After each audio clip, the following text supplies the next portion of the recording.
ನಮಸ್ತೆ, ನಮಸ್ಕಾರ ಎಲ್ಲ ಆತ್ಮ ಬಂಧುಗಳಿಗೂ ನಮಸ್ಕಾರಗಳು. ಮಾಸ್ಟರ್ಸ್,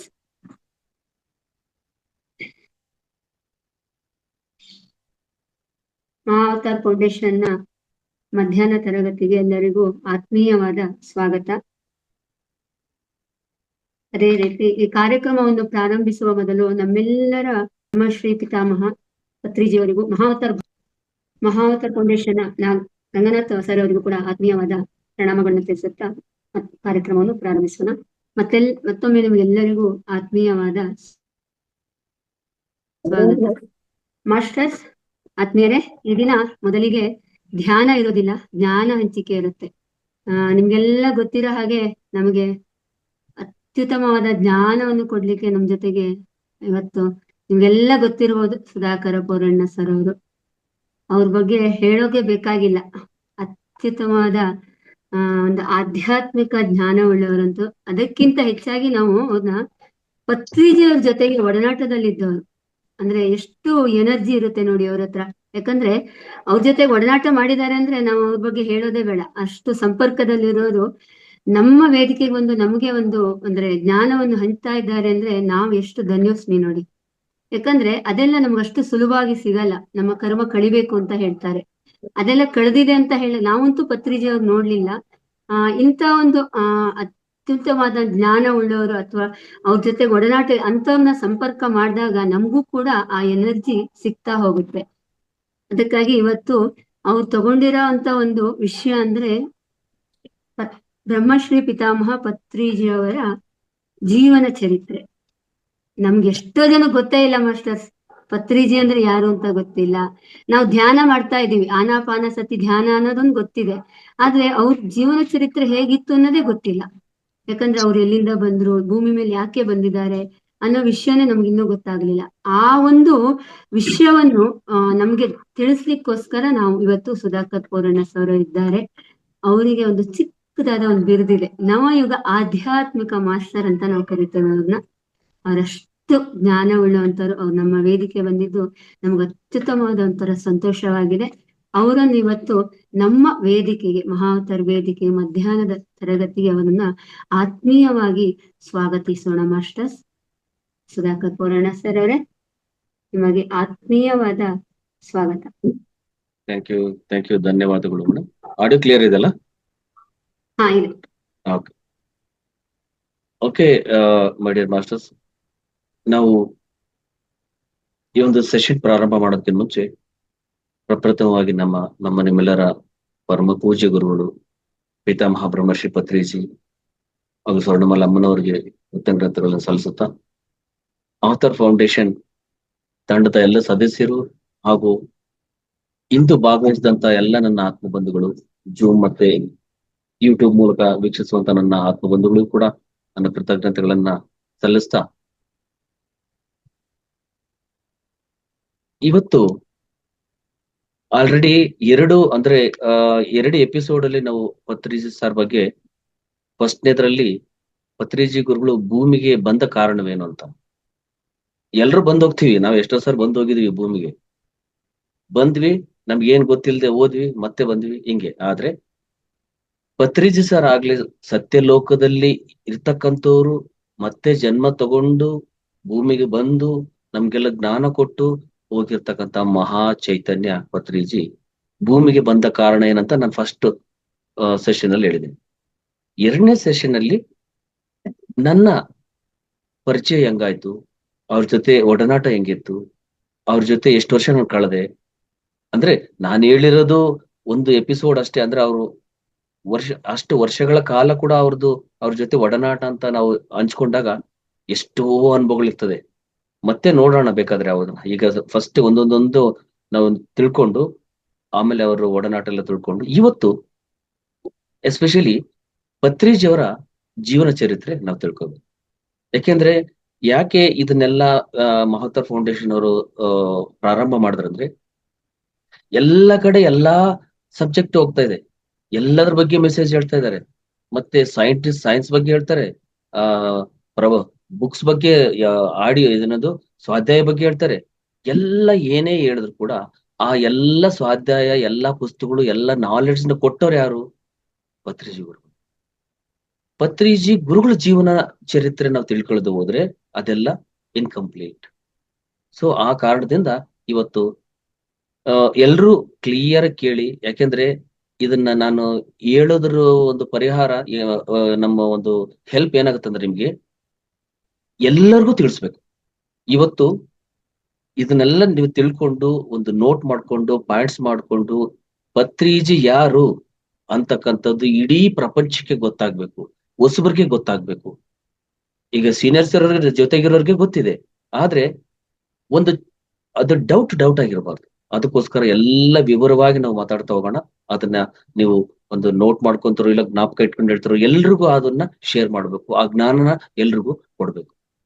ಫಸ್ಟ್ ಪತ್ರಿ ಸಾರ್ ಒಂದು ಫ್ಯಾಮಿಲಿ ಎಲ್ಲ ತಗೊಂಡಾಗ, ಪತ್ರಿ ಸಾರ್ ಅವರು ತಂದೆ ರಮಣ ರಾವ್ ಅಂತ, ಇವರೆಲ್ಲ ಬ್ರಾಹ್ಮಣ ಕುಟುಂಬ.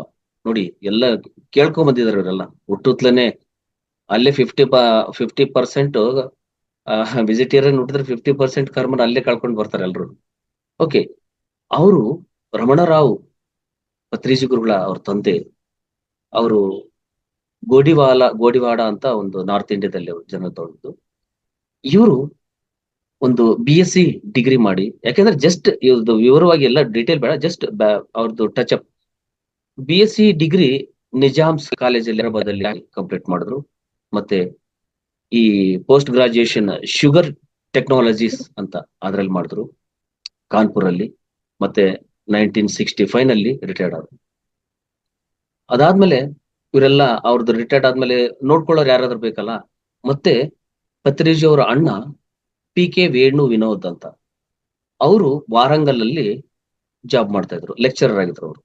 ಅಂದ್ರೆ ಅವರಪ್ಪ ನೋಡ್ಕೊಂಡಿಲ್ಲದ್ರ ಫ್ಯಾಮಿಲಿ ಯಾರಾದ್ರೂ ನೋಡ್ಕೋಬೇಕಲ್ಲ. ಅವರೆಲ್ಲ ವಾರಂಗಲ್ ವೇಣು ವಿನೋದ್ PK ಅವರು ಮನೆಗೆ ಬಂದ್ರಲ್ಲ, ಎಲ್ಲಿಗೆ ಶಿಫ್ಟ್ ಆದ್ರು. ಅವರು ಇಂಜಿನಿಯರಿಂಗ್ ಲೆಕ್ಚರರ್ ಆಗಿದ್ರು. ಆಮೇಲೆ 1993 ನಲ್ಲಿ ರಮಣರಾವ್ ನಿಧನರಾದ್ಮೇಲೆ, ಅವರು ಪಾಸ್ಡ್ ಅವೇ ಆದ್ಮೇಲೆ ನೆಕ್ಸ್ಟ್ ಮತ್ತೆ 1920 ನಲ್ಲಿ, ಅದಕ್ಕೆ ಮುಂಚೆ ಸಾವಿತ್ರಿ ದೇವಿ ಅಂದ್ರೆ ಆ ರಮಣರಾವ್ ತಂದೆ ಆದ್ರೆ ಪತ್ರಿಜಿ ಅವರ ತಾಯಿ ಹೆಸರು ಸಾವಿತ್ರಿ ದೇವಿ. ಸಾವಿತ್ರಿ ದೇವಿ ಅವರು 1920 ನಲ್ಲಿ ಆಂಧ್ರ ಗುಂಟೂರಲ್ಲಿ ಜನ್ಮ ತಗೊಂಡಿದ್ದವರು. ಅವರು ಕೊನೆಯವರೆಗೂ ಕೂಡ, ಅವರು ಕೊನೆ ಉಸಿರಿರೋವರೆಗೂ ಕೂಡ ಅವರು ಮೆಡಿಟೇಷನ್ ಮಾಡ್ತಾ ಇದ್ರು. ಸಂಗೀತ ಇತ್ತು, ನಾಲೆಡ್ಜು. ಅದನ್ನ ಪತ್ರಿ ಸರ್ಗೆ ಎಷ್ಟೋ ಫ್ಲೂಟ್ ಟೈಮ್ ಅಲ್ಲಿ ಸಪೋರ್ಟ್ ಮಾಡ್ತಾ ಇದ್ರು, ಧ್ಯಾನ ಮಾಡೋ ಟೈಮಲ್ಲಿ ಸಹಾಯ ಮಾಡ್ತಾ ಇದ್ರು. ಅವ್ರಿಗೆ ಮಾರ್ಗದರ್ಶನ ಗುರುಗಳಾಗಿ ಇದ್ರು ಸಾವಿತ್ರಿ ದೇವಿ ಅವರು. ಮತ್ತೆ 2006ರಲ್ಲಿ ಅವರು ಬಾಡಿ ಹೋಗ್ತಾರೆ. ಮತ್ತೆ ವೇಣುಗೋಪಾಲ್ ಅವರು, ವೇಣು ವಿನೋದ್ ಅವರು, ಅವ್ರ ಅಣ್ಣ PhD ಮಾಸ್ಟರ್ ಇಂಜಿನಿಯರಿಂಗ್ ಮಾಡಿದ್ರು. ಮತ್ತೆ ಇವರು ಅಕ್ಕ ಒಬ್ರಿದ್ದಾರೆ, ಅವರು ಡಾಕ್ಟರ್ ಸುಧಾ ಅಂತ. ಅವರು MBBS ಡಾಕ್ಟರ್, ಬೆಂಗಳೂರಲ್ಲಿ ಕೂಡ ಜಾಬ್ ಮಾಡಿದ್ದಾರೆ. ಪತ್ರಿಜಿ ಅವರ ಸಿಸ್ಟರ್. ಅವರು ಫಸ್ಟ್ MSc ಆರ್ಗ್ಯಾನಿಕ್ ಕೆಮಿಸ್ಟ್ರಿ ಮಾಡ್ಬಿಟ್ಟು ಆಮೇಲೆ MBBS ಮಾಡಿ, ಸೊ ಈ ರೀತಿ ಮಾಡ್ತಾ ಅವರು ಬೆಂಗಳೂರು MBBS ಡಾಕ್ಟರ್ ಆಗಿ ಸೈಕ್ಯಾಟ್ರಿಸ್ಟ್ ಆಗಿ ಕೆಲಸ ಮಾಡಿದ್ದಾರೆ. ಇದು ಮತ್ತೆ ಅವರು 2019 ನಲ್ಲಿ ಅವರು ವಿಧಿವಶವಾದರು. ಈ ರೀತಿ ಅವ್ರು ಯಾವಾಗ ಆ ಡಾಕ್ಟರ್ ಸುಧಾ ಅವ್ರ ಮನೆ ಇತ್ತು, ಆ ಮನೆನ ಸಾವಿತ್ರಿ ದೇವಿ ಪಿರಮಿಡ್ ಸೆಂಟರ್ ಅಂತ ಓಪನ್ ಮಾಡಿದ್ದಾರೆ. ಅಷ್ಟು ದೊಡ್ಡ ಮನೆನ ಪಿರಮಿಡ್ ಸೆಂಟರ್ ಓಪನ್ ಮಾಡಿ ಎಲ್ಲರೂ ಬಂದು ಅಲ್ಲಿ ಧ್ಯಾನ ಮಾಡ್ಕೋಬಹುದು ಮಾಡಿದ್ರು. ಇದೆಲ್ಲದಕ್ಕಿಂತ ವೆರಿ ವೆರಿ ಇಂಪಾರ್ಟೆಂಟ್, ಪತ್ರಿ ಸರ್ ಈ ಒಂದು ಧ್ಯಾನಕ್ಕೆ ಬರೋಕೆ ಕಾರಣ ಏನಂದ್ರೆ ಅವ್ರ ತಮ್ಮ ಅರವಿಂದ್ ಅಂತ. ಪತ್ರಿಜಿ ಅವ್ರ ತಮ್ಮ ಅರವಿಂದ್. ಅರವಿಂದ್ ಚಿಕ್ಕ ವಯಸ್ಸಿಗೆ ಅವರು ವಿಧಿವಶರಾದ್ರು. ಅದು ತುಂಬಾ ನೋವಾಯ್ತು ಅವ್ರಿಗೆ. ಈ ಚಿಕ್ಕ ವಯಸ್ಸಿಗೆ ಇವ್ರಿಗೆ ಯಾಕಾಯ್ತು, ಏನ್ ಅಲ್ಲಿವರೆಗೂ ಸ್ಪಿರಿಚುಯಾಲಿಟಿ ಗೊತ್ತಿಲ್ಲ. ಈ ಸಾವು ಅಂದ್ರೆ ಯಾಕೆ, ಈ ಸಾವು ಯಾಕೆ ಬರ್ತದೆ ಎಲ್ರಿಗೂ? ಚೆನ್ನಾಗಿದ್ದೋನು ಇವಾಗ ಇದ್ದೋನು, ನಿನ್ನೆ ಇದ್ದೋನು ಇವತ್ತಿಲ್ಲ.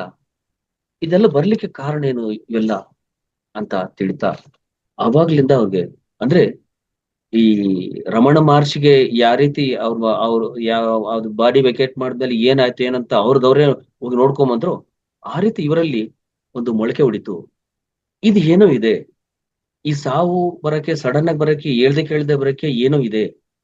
ಇದೆಲ್ಲ ಕೂಡ ಗತ ಜನ್ಮದಲ್ಲೇ ಗೊತ್ತಿತ್ತು, ಆದ್ರೆ ಈ ಜನ್ಮದಲ್ಲಿ ಅವ್ರಿಗೆ ಅವಾಗ ಮೊಳಕೆ ಹೊಡಿತು. ಅಲ್ಲಿಂದ ಶುರುವಾಯ್ತು, ಇದನ್ನ ನೋಡ್ಬೇಕು, ಇದೇನಿದೆ ನೋಡ್ಬೇಕು ಅಂತೇಳಿ ಪ್ರಾರಂಭ ಮಾಡು. ಇಡೀ ನಮ್ಮ ಭಾರತ ದೇಶ ಧ್ಯಾನ ಮೂಲಂ ಇದಂ ಜಗತ್. ಪ್ರತಿಯೊಬ್ರು ಯಾರೇ ಮುನಿಗಳು ಋಷಿಗಳು ಎಲ್ಲ ಕೂಡ ಧ್ಯಾನದಿಂದಲೇ ಬರ್ಬೇಕು. ಇಲ್ಲಿ ಲೋಕೋದ್ಧಾರ ಮೊದಲು, ಯಾಕೆಂದ್ರೆ ಇಲ್ಲಿ ಆ ಲೋಕ ಉದ್ಧಾರ ಮತ್ತೆ ಉದ್ಧಾರ ಮಾಡ್ಲಿಕ್ಕೆ ಎಷ್ಟೋ ಮಹಾತ್ಮರು ಅವತರಿಸಿದ್ದಾರೆ, ನಿಮಗೆ ಗೊತ್ತಿದೆ. ಬುದ್ಧ, ಮಹಾವೀರ, ಸಾಕ್ರಟಸ್, ಸಾಯಿಬಾಬಾ, ಶಿವ, ಗುರುನಾನಕ್, ಜೀಸಸ್ ಕ್ರೈಸ್ಟ್, ಇಷ್ಟು ಜನ ಈ ಲೋಕ ಉದ್ಧಾರನ ಮಾಡಕ್ಕೆ ಜನ್ಮ ತಗೊಂಡು ಎಷ್ಟೋ ಸೇವೆ ಮಾಡೋಗಿದ್ದಾರೆ. ಅದೇ ರೀತಿ ನಮ್ಗೆ ಭಾರತದ ಸ್ವಾತಂತ್ರ್ಯ ಸಿಕ್ಕಿದ್ದು 1947 ಆಗಸ್ಟ್ 15ರಂದು ಅಂತ ನಮಗೆ ಗೊತ್ತು. ಅದು ಭಾರತ ಸ್ವಾತಂತ್ರ್ಯ. ಆದ್ರೆ ನಮಗೆ ಆತ್ಮ ಸ್ವಾತಂತ್ರ್ಯ ಸಿಕ್ಕಿದ್ದು 1947 ನವೆಂಬರ್ 11. ಅದು ಎಲ್ಲಿಂದ ಅಂದ್ರೆ ನಿಜಾಮಾಬಾದ್ನ ಶುಕರ್ ನಗರ್ ಬೋಧನ್ ಅಂತ ಸ್ಥಳದಲ್ಲಿ 1947 ನವೆಂಬರ್ 11ರಂದು ಒಂದು ತೇಜೋ ಆತ್ಮ ಜನಿಸಿತು. ಅದೇ ಪತ್ರಿಜಿ. ಅವಾಗ ನಮ್ಗೆ ಆತ್ಮ ಸ್ವಾತಂತ್ರ್ಯ ಅವಾಗ ಸಿಕ್ತು.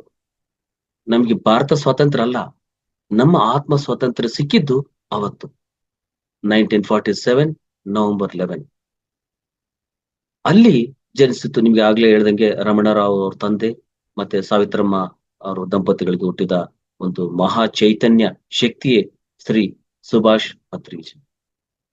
ಅವರು ಪತ್ರಿಜಿ ಅಂದ್ರೆ ಸರ್ನೇಮ್. ಅದು ಈ ಸರ್ನೇಮ್ ಪತ್ರಿಜಿ ಅಂತ ಇರ್ತಾರಲ್ಲ, ಅದು ಪತ್ರಿ ಅಂದ್ರೆ ಅವ್ರು ಪತ್ರಿಜಿ ಅಂತ ಅವ್ರು ಅದ್ರ ಹೆಸರು ಪತ್ರಿ, ಪರಿಮಳ ಪತ್ರಿ, ಸ್ವರ್ಣಮಾಲ ಪತ್ರಿ, ಹಂಗೆ ಪತ್ರಿ ಅಂತಕ್ಕದ್ದು ಸರ್ನೇಮ್. ಅವ್ರು ನೋಡಿ, ಏನೇ ಆದ್ರೂ ಕೂಡ ಭೂಮಿಲಿ ನಡೀತಕ್ಕಂತ ಟೈಮಲ್ಲಿ 11ನೇ ತಾರೀಕು 11ನೇ ತಿಂಗಳು ಅಂದ್ರೆ ಏನು ಸೂಚಿಸುತ್ತಂದ್ರೆ 1+1 = 2. ಮತ್ತೆ ಮಂತ್ 1+1 = 2. ಅಂದ್ರೆ ಹುಟ್ಟಿದ ಡೇಟುನು 2 ಬರುತ್ತೆ, ಮತ್ತೆ ಆ ತಿಂಗಳು 2 ಬರುತ್ತೆ. ಏನದು 2? ಆ 2 ಅಂದ್ರೆ ನಮ್ಮ ಗ್ರಹಗಳಲ್ಲಿ, ಈ ಸಂಖ್ಯಾಶಾಸ್ತ್ರ ಗೊತ್ತಿರೋರಿಗೆ ಅರ್ಥ ಆಗುತ್ತೆ, ಆ ಗ್ರಹಗಳಲ್ಲಿ 2ನೇ ಗ್ರಹ ಚಂದ್ರ, ಅದು ನಂಬರ್ 2.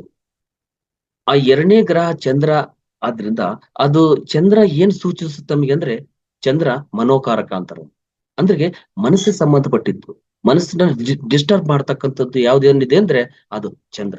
ಅದಕ್ಕೆ ಹುಣ್ಣಿಮೆಗಳಲ್ಲಿ ನೋಡ್ತಿರಲ್ಲ, ಹುಣ್ಣಿಮೆಗಳಲ್ಲಿ ಸಿಕ್ಕಾಬಟ್ಟೆ ಎಮೋಷನ್ಸ್, ಆಲೋಚನೆ ವಿಧಾನ ಎಲ್ಲ ಬದಲಾಗ್ತಾ ಇರುತ್ತೆ.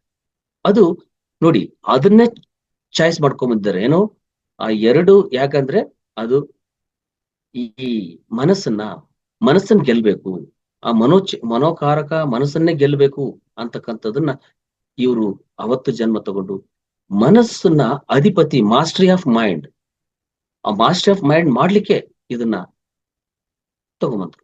ಅದು ಯಾವ ರೂಪದಲ್ಲಿ ಆಗುತ್ತೆ ಅಂದ್ರೆ ಧ್ಯಾನದಲ್ಲಿ. ನೋಡಿ, ಧ್ಯಾನದಲ್ಲಿ ಕೂಡ ನಾವು ಮನಸ್ಸನ್ನ ಶಾಂತಗೊಳಿಸಬೇಕಂತಂದ್ರೆ ಏನ್ ಮಾಡ್ಬೇಕು? ಆ ಮನಸ್ಸನ್ನ ಗೆಲ್ಲಬೇಕು. ಶ್ವಾಸದ ಮೇಲೆ ಗಮನ ಇಟ್ಟಾಗ ಆ ಮನಸ್ಸು ಶೂನ್ಯ ಆಗ್ತದೆ. ಸೊ ಈ ರೀತಿ ಅದಕ್ಕೋಸ್ಕರ ಈ ಜನ್ಮ ಆ ಡೇಟಲ್ಲಿ ತಗೊಂಡ್ರು. ಇವ್ರದ್ದು ಪ್ರಾಥಮಿಕ ಶಿಕ್ಷಣ ಪತ್ರಿಜಿ ಹುಟ್ಟಿದ್ದು. ಆಮೇಲೆ ಇನ್ನೊಂದು, ಪತ್ರಿಜಿ ಸರ್ ಹುಟ್ಟಿದ್ಮೇಲೆ ಅವರು ತುಂಬಾ ಜನಕ್ಕೆ ಇದು ತಿಳ್ಕೊಬೇಕು ನೀವು, ಯಾಕಂದ್ರೆ ಎಲ್ಲಾ ಕಡೆ ಸಿಗಲ್ಲ. ಈಗ ಯಾವ ಬುಕ್ಸ್ ಅಲ್ಲೂ ಬರ್ದಿರಲ್ಲ. ನಾವ್ ಯಾಕಂದ್ರೆ ಆ ಸಾರ್ ಇರೋ ಟೈಮಲ್ಲಿ ಅವ್ರು ಹೇಳಿರ್ತಕ್ಕಂತ ಒಂದು ಶಬ್ದಗಳನ್ನ ನಾವು ಜ್ಞಾಪಕ ಮೆಲ್ಕ್ ಹಾಕೊಂಡು ಹೇಳ್ತಿರ್ತೀವಿ. ಇವಾಗ ಅದನ್ನ ಹುಡುಕ್ಬೇಕಂದ್ರೆ ಎಲ್ಲಿ ಸಿಗಲ್ಲ. ಅವರು ಹುಟ್ಟಿದ ತಕ್ಷಣ ಆ ಮಗು ಆದ್ಮೇಲೆ ಅವ್ರಿಗೆ ನಾಲ್ಗೆ ಉಲ್ಟಾಗ್ಬಿಟ್ಟಿತ್ತಂತೆ. ನಾಲ್ಗೆ ನೇರ ಇದ್ದಿದ್ದು ಟ್ವಿಸ್ಟ್ ಆಗ್ಬಿಟ್ಟಿತ್ತಂತೆ. ಆ ಟ್ವಿಸ್ಟ್ ಆದಾಗ ಆಮೇಲೆ ಆ ಡಾಕ್ಟರ್ ಹೇಳಿದ್ರಂತೆ ಮಾತೇ ಬರಲ್ಲ ಇವ್ರಿಗೆ ಮಾತುಗಳು ಬರಲ್ಲ, ಯಾಕಂದ್ರೆ ಆ ತರ ಇದೆ ಅಂತ ಅಂದಾಗ ಮತ್ತೆ ಅವರು ಏನೋ ಸರ್ಜರಿ ಏನೋ ಮಾಡಿ ಆ ಟೈಮಲ್ಲಿ ಇದ್ ಮಾಡ ಕರೆಕ್ಟ್ ಬಂದಾಗ, ನೀವ್ ಅಬ್ಸರ್ವ್ ಮಾಡಿದ್ರ ಪತ್ರಿ ಸರ್ ಮಾತಾಡ್ಬೇಕಾದ್ರೆ ಸ್ವಲ್ಪ ತೊದಲ್ತಾರ ಅನ್ಸುತ್ತೆ. ಯಾವಾಗಾದ್ರೂ ಅಬ್ಸರ್ವ್ ಮಾಡಿದ್ರ ನೀವು? ನೇರವಾಗಿ ಮಾತಾಡೋ ಟೈಮಲ್ಲಿ ಕೂಡ ಸ್ವಲ್ಪ ತೊದಲ ಅನ್ಸುತ್ತೆ. ಆದ್ರೆ ಆ ನಾಲಿಗೆ ಸ್ವಲ್ಪ ಟ್ವಿಸ್ಟ್ ಆಗಿರೋದ್ರಿಂದ, ಬಟ್ ಅವ್ರು ಏನಾದ್ರೂ ಮಾತೇ ಬರ್ದಂಗ ಆಗಿದ್ರೆ ನಾವೆಲ್ಲ ಇವತ್ತು ಎಲ್ಲಿರ್ತಾ ಇದ್ವಿ, ನಾವೇನ್ ಆಗ್ತಾ ಇದ್ವಿ? ಆ ಮಹಾ ಚೈತನ್ಯ ಆ ಒಂದು ನಾಲಿಗೆಯ ಮಾತುಗಳು ಬ್ರಹ್ಮ ವಾಕುಗಳಿಂದ ನಾವು ಎಷ್ಟೆಲ್ಲ ಜ್ಞಾನ ಪಡೆದ್ವಿ. ಸೊ ಅದು ಇದಾದ್ಮೇಲೆ ಅವರು ಜನನ ಆಯ್ತು. ಅದಾದ ತಕ್ಷಣ ಅವರು ಪ್ರಾಥಮಿಕ ಶಿಕ್ಷಣ ಎಜುಕೇಶನ್ ಮಾಡ್ಬೇಕಲ್ವಾ. ಆ ಪ್ರಾಥಮಿಕ ಶಿಕ್ಷಣ ಪತ್ರಿಜಿ ಆ ಫಸ್ಟ್ ಸ್ಟ್ಯಾಂಡರ್ಡ್ ಇಂದ ಫಿಫ್ತ್ ಸ್ಟ್ಯಾಂಡರ್ಡ್ ವರೆಗೂ ಅಲ್ಲೇ ಶಂಕರ್ ನಗರ್, ಅಂದ್ರೆ ಶಂಕರ್ ನಗರ್ ಅಂದ್ರೆ ಅಲ್ಲಿ ಶುಗರ್ ಫ್ಯಾಕ್ಟರಿ ಅದಲ್ಲಿ ಇರುತ್ತಲ್ಲ, ಅದರಲ್ಲೇ ಆಫೀಸರ್ ಆಗಿದ್ರು ಅವ್ರ ತಂದೆಯವರು ರಮಣರಾವ್ ಅವರು. ಅದಕ್ಕೆ ಅಲ್ಲಿದ್ದಾಗ ಅಲ್ಲೇ ಸ್ಕೂಲ್, ನಿಯರೆಸ್ಟ್ ಸ್ಕೂಲ್ ಆದ್ರೆ ಶಂಕರ್ ನಗರ್ ಸ್ಕೂಲ್ ಅಲ್ಲಿ ಅವರು ಫಸ್ಟ್ ಟು ಫಿಫ್ತ್ ಸ್ಟ್ಯಾಂಡರ್ಡ್ ವರೆಗೂ ಆಯ್ತು. ಅದಾದ ನಂತರ ಮತ್ತೆ ಸಿಕ್ಸ್ತ್ ಟು ನೈನ್ತ್ ಸ್ಟ್ಯಾಂಡರ್ಡ್ ವರೆಗೂ ಬೋಧನ್ ಅದ್ರ ಪಕ್ಕದಲ್ಲಿ ಬೋಧನ್ ಆ, ಅಲ್ಲಿ ಮಾಡ್ತಾರೆ. ಅಂದ್ರೆ ಎಲ್ಲ ಪ್ರಾಥಮಿಕ ಶಿಕ್ಷಣ ಅಲ್ಲಿ ಊರಲ್ಲೇ ನಡೀತವ್ರು, ಎಲ್ಲಿ ಸಿಟಿಗೆ ಹೋಗ್ಲಿಲ್ಲ ಅಲ್ಲಿ. ಆಮೇಲೆ tenth high school, 10th to 12th ಮತ್ತೆ ಸಿಕಿಂದ್ರಾಬಾದ್ ಅಂತ ಇದೆ, ಅಲ್ಲಿ ಮುಗಿತವ್ರು. ಆಮೇಲೆ ಈ 1900 ಆ 63 ಇಂದ 64 ವರೆಗೂ ಕೂಡ ಅವರು ಅಲ್ಲಿ ಸಿಕಿಂದ್ರಾಬಾದ್ ನಲ್ಲೇ ಎಜುಕೇಶನ್ ಆಯ್ತು ಅದು ಸರ್ದು. ಅವರು ಆರ್ಟ್ಸ್ ಅಂಡ್ ಸೈನ್ಸ್ ಕಾಲೇಜ್ ಅಂತಿದೆ, ಅಲ್ಲಿ BSc ಅಗ್ರಿಕಲ್ಚರ್ ಮಾಡಿದ್ರು ಪತ್ರಿ ಸರ್. BSc ಅಗ್ರಿಕಲ್ಚರ್ ನ ಅಧ್ಯಯನ ಮಾಡಿದ್ರು ಅಲ್ಲಿ. ಆ ಅಧ್ಯಯನ ಮಾಡ್ತಾ ಇರ್ಬೇಕಾದ್ರೆ 1963 ಅವ್ರಿಗೆ ಆಧ್ಯಾತ್ಮಿಕ ಒಂದು ಮೊಳಕೆ ಹೊಡಿತು, ವಿಚಾರ ಪ್ರಾರಂಭವಾಯ್ತು ಅಲ್ಲಿಂದ. ಏನೋ ಇದೆ ಈ ಆಧ್ಯಾತ್ಮಿಕ ಅಂತಕ್ಕಂಥ ನಾನು ತಿಳ್ಕೋಬೇಕು ಅಂತೇಳಿ ಅವ್ರ ಮನಸ್ಸು ಅಲ್ಲಿಗೆ ವಿಚಾರ ಪ್ರಾರಂಭ ಆದಾಗ, ಅದೇ ವರ್ಷದಲ್ಲಿ ಇದ್ದಕ್ಕಿದ್ದಾಗ ಎಲ್ಲ ಲೈಬ್ರರಿಗೆ ಹೋದ್ರು ಅವರು. ಲೈಬ್ರರಿಗೆ ಹೋದ್ಮೇಲೆ ಒಂದ್ ದೊಡ್ಡ ಬುಕ್ ಸಿಕ್ತು. ಅದು ಡಾಕ್ಟರ್ ಸರ್ವೇಪಲ್ಲಿ ರಾಧಾಕೃಷ್ಣನ್ ಬರೆದಂತಹ ಇಂಡಿಯನ್ ಫಿಲಾಸಫಿ ಅಂತ ಒಂದು ಬುಕ್ ಸಿಕ್ತು. ನೋಡಿ, ಎಲ್ಲ ಕೂಡ ಕೋಇನ್ಸಿಡೆನ್ಸ್ ಇದು. ಏನೇ ಸಿಗ್ಬೇಕಂದ್ರೆ, ಏನೋ ಜ್ಞಾನ ಪಡಿಬೇಕಂದ್ರೆ ಈ ರೀತಿ ಆ ಒಂದು ಬುಕ್ ಸಿಕ್ತು. ಅದರಲ್ಲಿ ಒಂದು 2 ಬುಕ್ಕು, ಪಾರ್ಟ್ 1 ಪಾರ್ಟ್ 2 ಅಂತ ದೊಡ್ಡ ಬುಕ್ಸ್ ಅವು. ಸರ್ವಪಲ್ಲಿ ರಾಧಾಕೃಷ್ಣನ್ ಬರೆದಂತ ಆ ಒಂದು ಗ್ರಂಥ ಇಂಡಿಯನ್ ಫಿಲಾಸಫಿ, ಆ 2 ಸಂಪುಟಗಳನ್ನ ಅವರು ಅಧ್ಯಯನ ಮಾಡ್ತಾರೆ.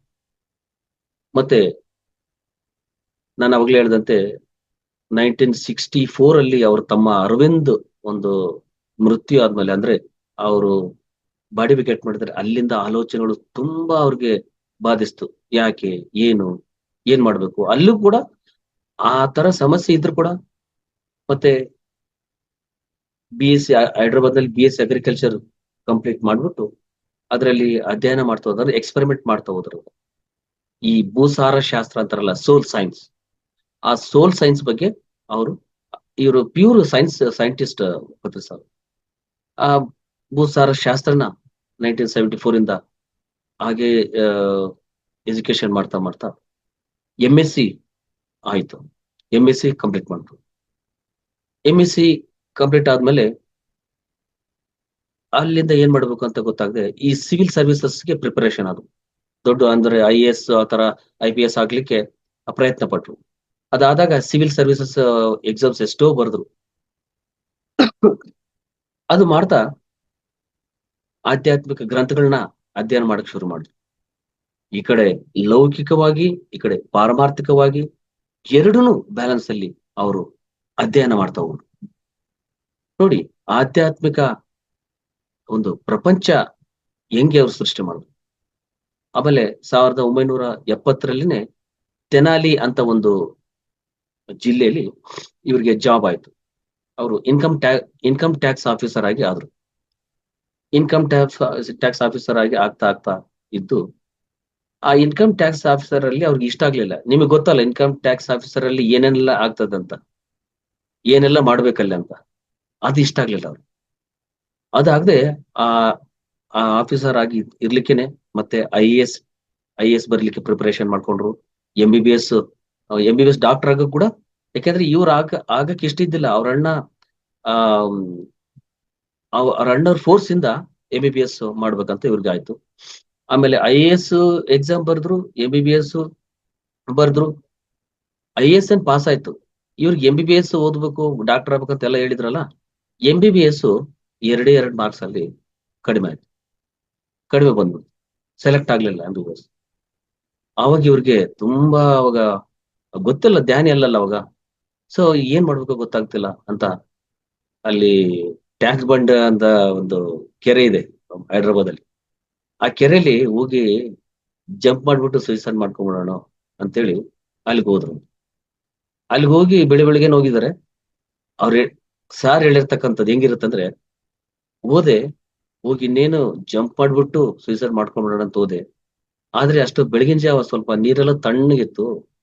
ಆಮೇಲೆ ಬಿಸಿ ಆಗ್ಲಿ ಸ್ವಲ್ಪ ಬಿಸಿಲೆಲ್ಲ ಬಂದು ಬಿಸಿ ಬಿಸಿ ಆದ್ಮೇಲೆ ಬಂದು ಜಂಪ್ ಮಾಡೋಣ ಅಂತ ವಾಪಸ್ ಬಂದೆ ಅಂತಂದ್ರೆ, ವಾಪಸ್ ಬಂದು ಅಷ್ಟೊತ್ತಿಗೆ ಮನಸ್ಸೇ ಪರಿವರ್ತನೆ ಆಯ್ತು. ಅಂದ್ರೆ ಈಗ ಅವತ್ತೇನಾದ್ರೂ ಜಂಪ್ ಮಾಡಿದ್ರೆ ನಮ್ಗೆ ಏನಾಗ್ತಿತ್ತು, ನಾವೆಲ್ಲಿರ್ತಿದ್ವಿ? ಆವಾಗ ಅವತ್ತು ಚಾಲೆಂಜ್ ಮಾಡ್ತಾರಂತೆ, MBBS ಡಾಕ್ಟರ್ ಅಂತಾರಲ್ಲ, MBBS ಡಾಕ್ಟರ್ ಇಲ್ದಂಗ್ ಮಾಡ್ಬಿಡ್ತೀನಿ ನಾನು, ಆ ಮೆಡಿಸಿನ್ ಇಲ್ದಂಗ್ ಮಾಡ್ಬಿಡ್ತೀನಿ ನಾನು, ಈ ಬರೀ ಮೆಡಿಟೇಷನ್ ಇಂದ್ರೆ ಪ್ರೂವ್ ಮಾಡ್ತೀನಿ ಅಂತ ಚಾಲೆಂಜ್ ಮಾಡಿದ್ರು ಅವತ್ತು. ಅದಕ್ಕೆ ಬ್ಯಾಚುಲರ್ ಆಫ್ ಸೈನ್ಸ್ MBBS ಅಂತಂದ್ರೆ ಏನ್ Sujata madam? MBBS full long form Master of Medicine, Bachelor of Medicine, sir. Bachelor of surgery. Okay, ಅವಾಗ ಇವರು MBBS ಕಂಡಿಡಿದ್ರು. ಅವಾಗ ಏನು ಗೊತ್ತಾ, bachelor of meditation, bachelor of spirituality ಅಂತ ಮಾಡಿದ್ರು. ಆ MBBS ಅದನ್ನ ಹೋಗಿ ಇದನ್ನ ತಯಾರು ಮಾಡಿದ್ರು. ಅವಾಗ ಗೊತ್ತಾಯ್ತು, ಇದರಿಂದ ಇವತ್ತು ನೋಡಿದ್ವಲ್ಲ ನಾವು, ಆ MBBS ಮಾಡ್ಕೊಂಡು ನಾವು ಸ್ಪಿರಿಚುವಲ್ MBBS ಮಾಡ್ಕೊಂಡು ಎಷ್ಟೆಲ್ಲ ನಾವು ಮುಂದುವರಿತೀವಿ ಅಂತ. ಸೊ ಆ ರೀತಿ ಅವರೆಲ್ಲ ಮತ್ತೆ ಬಂತು. ಅವ್ರು ಮತ್ತೆ ಅದ್ರ ಇದರಲ್ಲಿ IAS ಆಫೀಸರ್ ಕೆಲಸ ಮಾಡಿದ್ರು ಅವ್ರು. ಮಾಡಿ ಆಮೇಲೆ 1974 ಅಲ್ಲಿ ಮತ್ತೆ ಮದುವೆಗೆ ಎಲ್ಲ ಪ್ರೋಗ್ರಾಮ್ ಎಲ್ಲ ನಡೀತು. ಆ ಪ್ರೋಗ್ರಾಮ್ ಅಂದ್ರೆ ಆ ಮದುವೆ ಆಗ್ಲಿಕ್ಕೆ ಅವರೆಲ್ಲ ನೋಡ್ತಾ ಇರ್ಬೇಕಾರೆ ಮತ್ತೆ ಮೇ ತಿಂಗಳು 1974 ಮೇ ತಿಂಗಳಲ್ಲಿ ಸ್ವರ್ಣಮಾಲಾ ಅಮ್ಮ ಅವ್ರನ್ನ ಪತ್ರಿಜಿ ಅವರು ವಿವಾಹವಾದ್ರು. ಅವಾಗ ನೋಡಿ, ಅಂದ್ರೆ ಆಧ್ಯಾತ್ಮಿಕತೆಯಲ್ಲಿ ಇದ್ರು, ಮತ್ತೆ ಏನೋ ಎಲ್ಲ ಸಂಸಾರನೇ ಇಲ್ದಂಗೆ ಹೋಗ್ಬಿಡ್ತಾನೆ ಅಂತ ಅವ್ರ ಅಮ್ಮಗೂ ಡೌಟ್ ಇತ್ತು, ಇವ್ರಿಗೆ ಸಾವಿತ್ರಮ್ಮಗೆ. ಅದಕ್ಕೆ ಯಾವ್ದೋ ಒಂದು ಫಸ್ಟ್ ಮದುವೆ ಮಾಡ್ಬೋಣ ಅಂತ ಹುಡುಗಿ ನೋಡಿ ಮದುವೆ ಮಾಡಿದ್ರು. ಆ ಹುಡುಗಿ ಬೇರೆ ಯಾರು ಅಲ್ಲ, ಸ್ವರ್ಣಮಾಲಮ್ಮ ಬೇರೆ ಯಾರು ಅಲ್ಲ, ಅವರು ಅಣ್ಣನ ತಂಗಿ, ಅಂದ್ರೆ ಅಣ್ಣನ ಹೆಂಡತಿ ಅತ್ತಿಗೆ ತಂಗಿನೇ ಇವ್ರು. ಈಗ ಪತ್ರಿಜಿಯವರ ಅಣ್ಣ ಇದ್ರಲ್ಲ, ಅವರು ಅತ್ತಿಗೆ ತಂಗಿನೇ.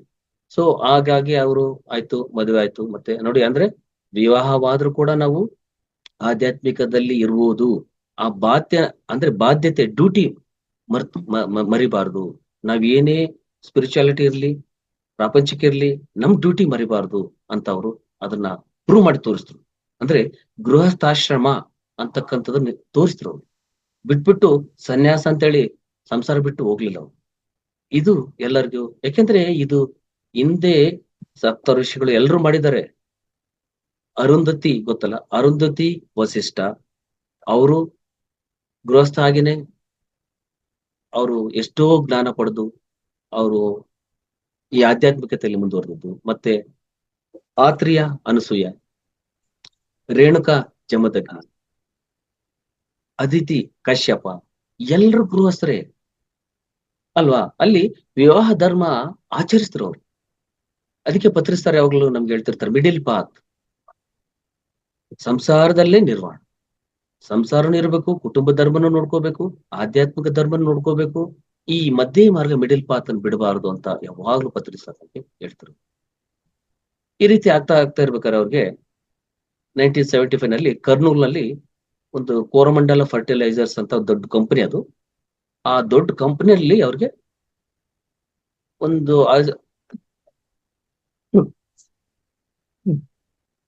ಸೇಲ್ಸ್ ಪ್ರಮೋಷನ್ ಆಫೀಸರ್, ಒಂದೇ ಒಂದು ನಿಮಿಷ.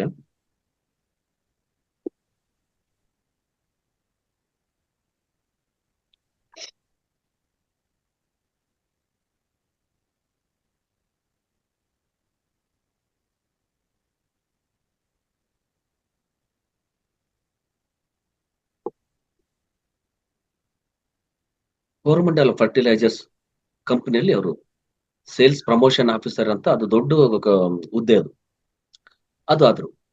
ಅದರಲ್ಲಿ ಏನಿತ್ತಂದ್ರೆ ಒಂದು ಟಾಪಿಕ್ ಏನಿತ್ತಂದ್ರೆ, ಅದರ ಕೆಲವು ಈಗ ಓಪೋ ಮತ್ತೆ ಐಫೋನ್ ಈ ತರ ಹೆಂಗಿರುತ್ತಲ್ಲ ಮಾಡಲ್ಲ, ಆ ತರ ಅದ್ರ ಹೆಸರು ಇರ್ತಂದ್ರೆ ಗ್ರೋ ಮೋರ್ ಅಂತಿತ್ತು ಅದು.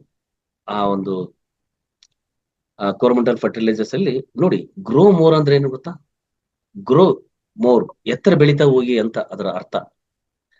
ಅವ್ರು ಏನೇ ತಗೊಂಡ್ರು ಅದ್ರ ಒಂದು ಅರ್ಥ ಇತ್ತ, ನೀವು ಇರೋ ಕಡೆ ಒಂದೇ ಕಡೆ ಇರ್ಬೇಡಿ, ಗ್ರೋ ಮೋರ್ ಅಂತ. ಅದು ಆ ತರ ಇರ್ತಾ ಇತ್ತು. ಮತ್ತೆ ಅವರು ಅಲ್ಲಿ ಕೆಲಸ ಮಾಡ್ತಾ ಇರ್ಬೇಕಾದ್ರೆ ಕರ್ನೂಲ್ನಲ್ಲಿ ಸರ್ ಈ ಜಾಬ್ ಸಿಕ್ಕಿದ್ದು ಕರ್ನೂಲಲ್ಲಿ.